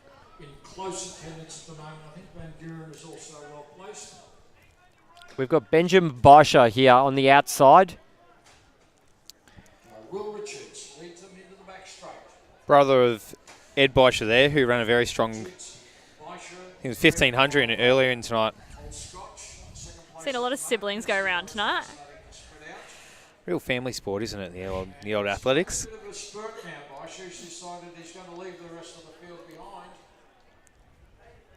Baisha bridges a couple of metres gap. He's gone fairly early, only 500 metres into a 1500 metre race. His legs are ticking over pretty quickly as well. Still keen for a big hit out, big time tonight from Ben Baisha. So I think these were the boys, some of the boys I interviewed before in the rain break. So we've got Joel Woods in second position there from Diamond Valley. We've then got our Yarra Rangers athlete. So a 4:20 is the time that a few of them will be chasing, low 4:20s. He's leading from Joel Woods, followed then by Bailey Sharp and... So we have Bailey Sharp on the outside there of Harrison Van Duren in third place. But we've got Baisha up in front. Joel Woods. So our 2:15 is well under the pace he wants to be to run a PB tonight. And he's going for it now. He must know he's not right on pace. Does he know that he has more than 200 metres to go, though, like I wonder? I would hope so. Baisha has really cracked the pace. He's opened up a nice lead for himself.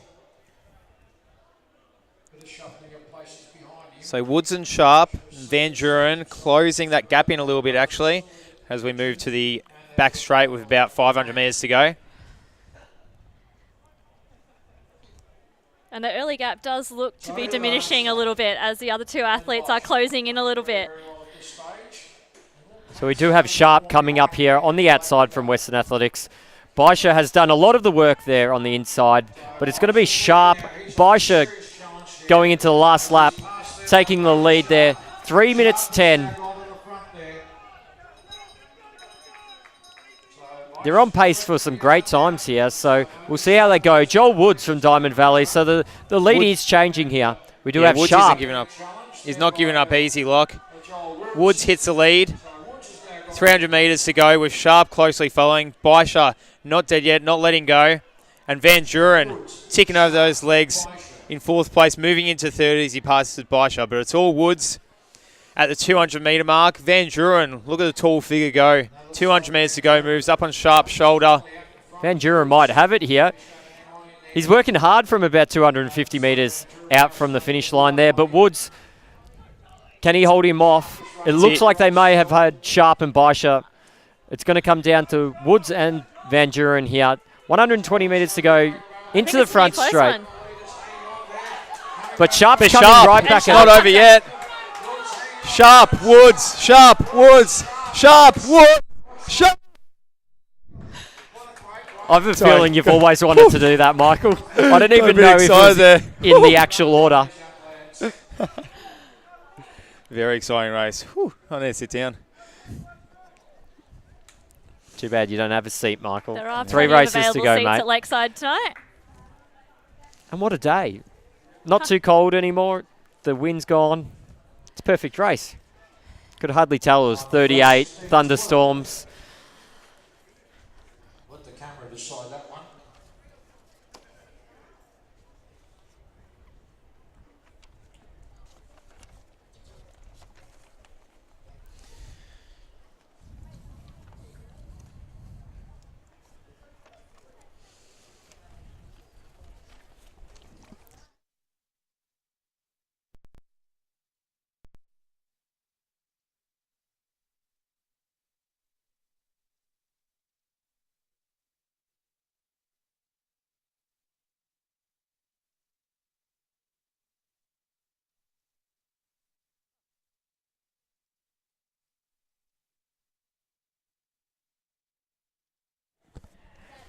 All right, so we've got the girls lining up in the E Women's 1500 metres. So we'll run through the names quickly. We've got a really big field of 18. So Hannah Williams in lane 1, Madeline Lum, lane 2, Georgia Byrne, lane 3, Amy Van Endel, I'm sorry I've butchered that one. Lane 5, Joanne Pratt. Lane 6, Charlotte Drake. Lane 7, Christy Newcomb. 8, Rhiannon Watts. 9, Edith Grigg. 10, Ava Bennett. 11, Sophie Westcott. 12, Chloe Rosenberg. 13, Helen Stanley. 14, Amy Lane. 15, Sally Morrison. 16, Leah McDonald. 17, Zoe Delaney. And lucky last in number 18, Sarah Watts. Sophie Westcott, Box Hill. Chloe Rosenberg, Box Hill. Helen Stanley, Victorian Masters. Amy Lane, West Athletics. So it's a 5:22 from Georgia Burns, who is sitting in second at the moment, who has the fastest seed time in this field. As the runners settle down and coming to the end of the first lap. Sophie Westcott in first, the young athlete from Box Hill, with Georgia Burns not too far behind in second. So getting close to the 400 metre mark of this race. And she comes in with one of the quickest seed times of 5:20 as well. So not surprising to see her up near the front. So look at this. If they want to run a 5:22 tonight, they need to hit 126 per lap. They just went through in about 117. So we could be seeing some more PBs here.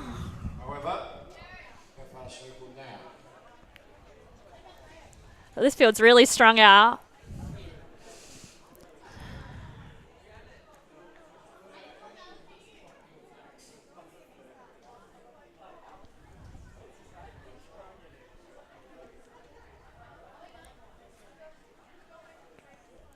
So Sophie Westcott, 600 metres into the race, still has the lead by about 20 metres on Georgia Burns. And in third place, we have the athlete from Doncaster in Hannah Williams. Running comfortably up front, our early leader, Sophie Westcott, still holding substantial So Sophie lead. doing all the work up the front. We've seen in previous races it can be done, can be won and led from the front as well. Just a bit harder to do it that way, Lyndon. Yeah, we've seen some people go out really hard tonight, and it's paid off. You know, they've dragged a few others through, but they've gotten some big PBs. It's a bit like that race, the under-20 boys race at Zatopek last week, where there's a leader of the whole race. They got gobbled up in the end. Let's hope that Sophie Westcott is a bit stronger and can hold the win. It's a massive gap, though. About 50 metres up the back straight to Georgia Burns in second place. It was pretty tight for second there. There's about 3 girls pretty close together. Amy Lane moves up on the shoulder as well into second place now.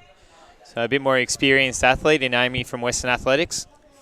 And she goes right past those other 2.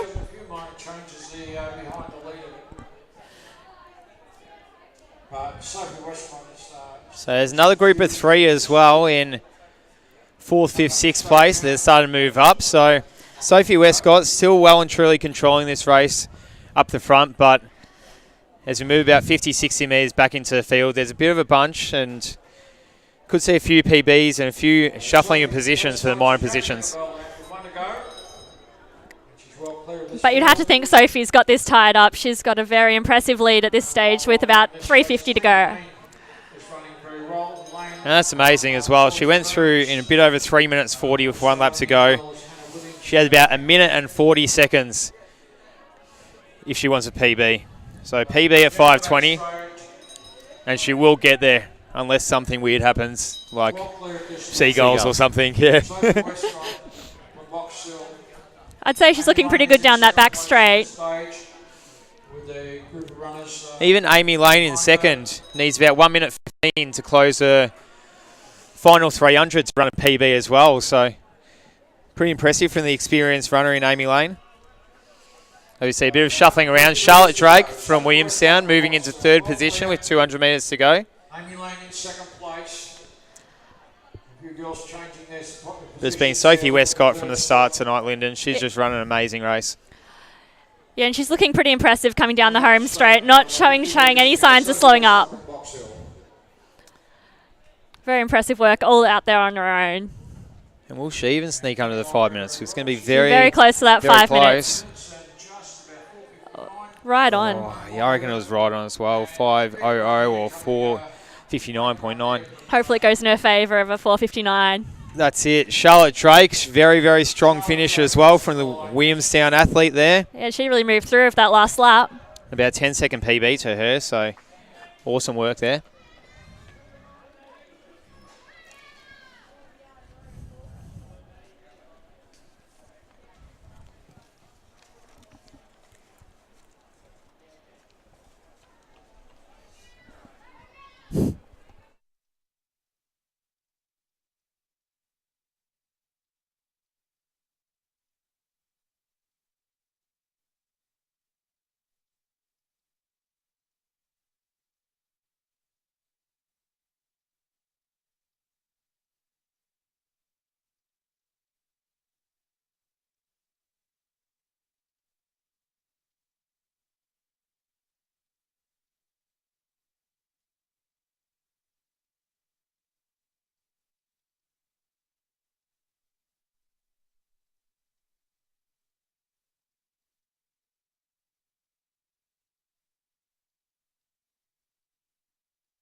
And we turn our attention back to the start of the 1500 metres for event 30 and our second last race of the competition here at Lakeside Stadium. In Station 1 we have Joshua Hawkes. In Station 2 we have Luke Goodman. In Station 3 we have Wolfgang Kotra Nemesi. In Station 4 we have Douglas Buckridge. In Station 5 we have Robert Jones. In Station 6, we have Michael Bishop. In Station 7, we have Brandon Muscat. In Station 8, we have Hugh Ty.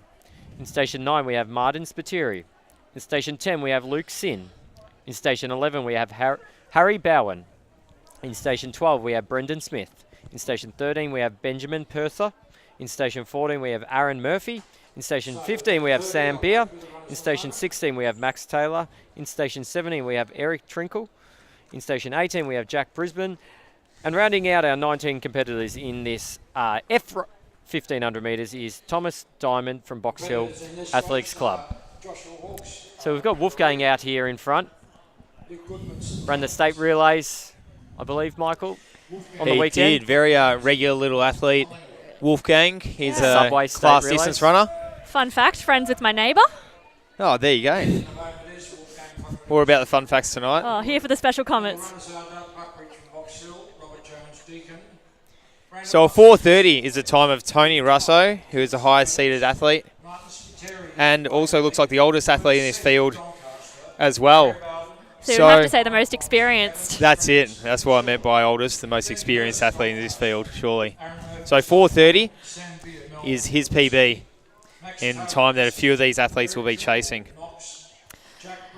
These two at the front might have had their eye on that last girls' race and saw them really attack it and get the good results. So they might be employing similar tactics here. It's funny how tactics do change through the races. We see the guys in the middle of the field or the middle of the program really bunched, a bit more tactical. These guys are gut running, just going for the time, going for the PB, giving it a real crack, which is great to see.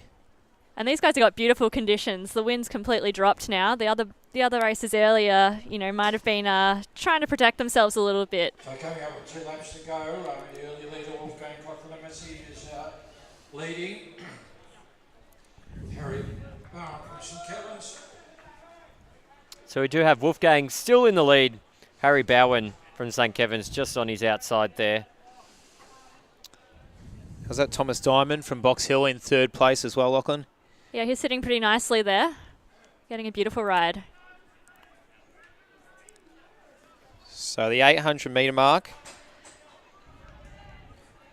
Gone through under pace for that 4 minute 30, 1500 metres. So 2:24 was the time they wanted to hit. I think they went through in about a 2:22 there. And Wolfgang didn't seem to be happy with Harry Bowen there on his outside. Did push and kicked back in front. Did a little bit of a spurt there, but does look like Harry Bowen has won that battle there and has taken the lead off Wolfgang. Just ahead of our Thomas Diamond from Box Hill in 3rd position. So Harry Bowen will come into the front straight for the second last time. In And it first is handy position. if you're chasing the times, having a few people up the front with you. It can, we see tonight, it can be done going out by yourself, running a time trial style. But it is a whole lot easier when you've got other people working with you, pushing you. So it will be Wolfgang with a lap to go, 3:19. Reclaims the lead. We're actually wrong. It is Douglas Buckridge. Douglas Buckridge. The Box Hill athlete there in 2nd position now. So he's going to chase down Wolfgang with about 320 metres to go in this 1500 metres. He's been pretty stubborn about holding on to this lead throughout this race, hasn't he? He definitely has, and he's done a lot of the work here. So it's going to go Wolfgang with 250 metres. We've got our Douglas Buckridge from Box Hill there as well, but he's going to kick away. So Douglas has been sitting back there behind our 2 leaders for most of the race there, and he is about to sprint away. It's amazing turnover speed from Douglas as he rounds about 120 metres to go. Wolfgang is turning over the legs pretty quickly now as well. Should hold on for second. And Harry Bowen from St Kevin's may actually get gobbled up by the athlete from Melbourne University. Lox just looks at me, he loves the term gobbled up. And it's Buckridge, 4:26. We'll get a PB. Oh.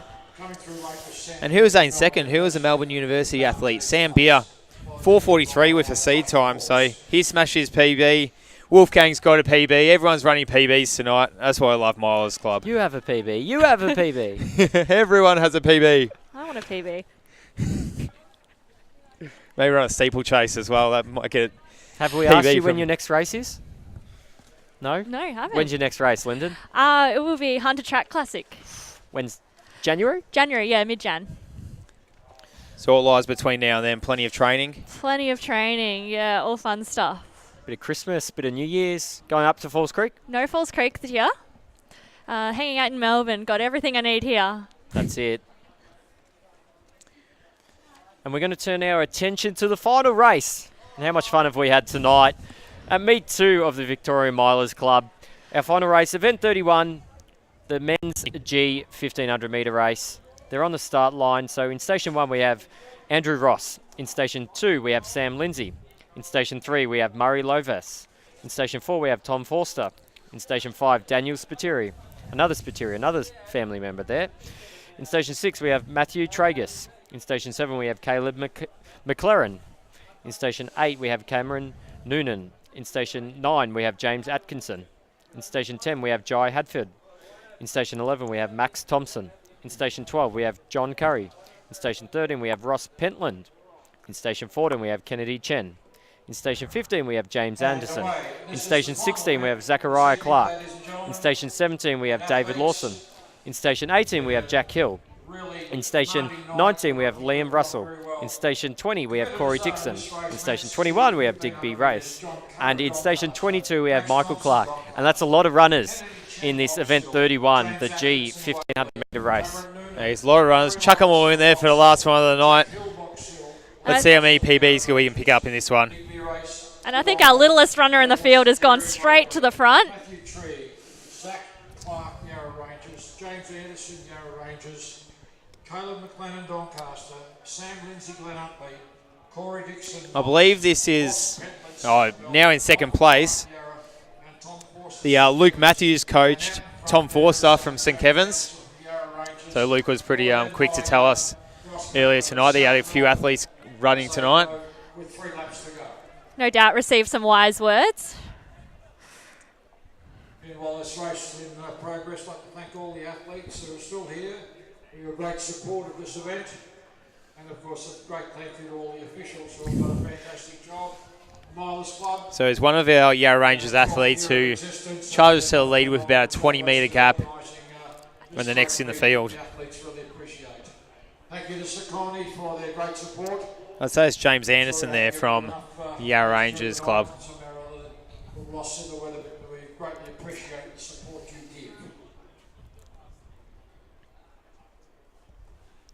give. We do have quite a age range in this. I think I can see a 1964, all the way through to a 05? 06. 06. So great to see that athletes get to race. Others of all ages, all different abilities. But the one thing about Milers Club is you're always running against the people around the same ability as you, which is great to go out there and get personal best. So here's James Anderson in the front as we're nearing 800 metres into the race. Massive gap on the rest of the field. With our athlete from Athletics Waverley, James Atkinson, leading the rest of the field in second place. Very, very big lead. Atkinson in second place now. Lap and a half to go. So lap and a half to go. Still James Anderson, massive lead into James Atkinson. So James is in 1 and 2.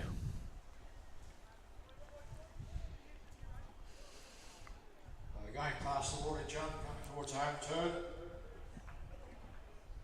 James Anderson. Yarra Rangers. So Anderson has a PB of 4 minutes and 54 seconds. Second place at the moment. So he's about on track to run a PB if he keeps going the way he's going. Definitely looks like he's set out with a bit of a mission. He's gapped the field, and I'm sure he's got an idea of what splits he wants to run. You see him split his watch. That's it. He's doing the classic distance runner, lapping the Garmin. Got to put that stuff on Strava, you know. Otherwise it didn't happen. That's right. He's got the live stream to look back on anyway. Once Lockie cuts up all these videos and posts them on YouTube. All the work's done. Just crop it down. haven't had to do much tonight. I just sit here, listen to yourself, listen to Lyndon, Luke Matthews. It's been a pretty easy night for me. Oh, and Georgie. Sorry, Georgie. Our interviewer is extraordinaire. As we see, James Anderson, 200 metres from the finish. Looking to take out the final race of the night. Well, he's got 54 seconds to do his last 200 metres if he wants to run a PB. I think he's going to do it. I would say he's looking pretty good for it.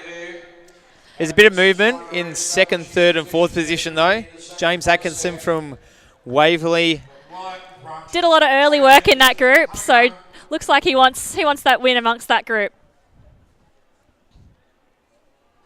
Great run here, your athlete. So done it all himself. James Anderson will take the win in a massive PB, about 20-second PB. And a big battle James for Anderson. second. Awesome finish. So it was Doncaster next place. Pulled in by Colin McLennan from Doncaster. Going home then is Ross Pentland. And a good run there by Liam Russell. Finishing great running. Few PBs in that lot I can see, looking at the seed times we've been given here. There's the remainder of the field now. Come home with this final event.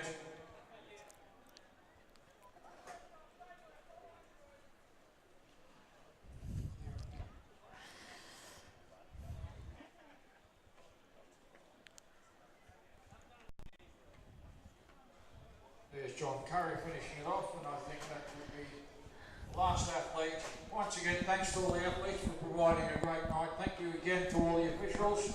Done a fantastic job, especially Victorian Milers. And there we have it. I think that's the last race for the night.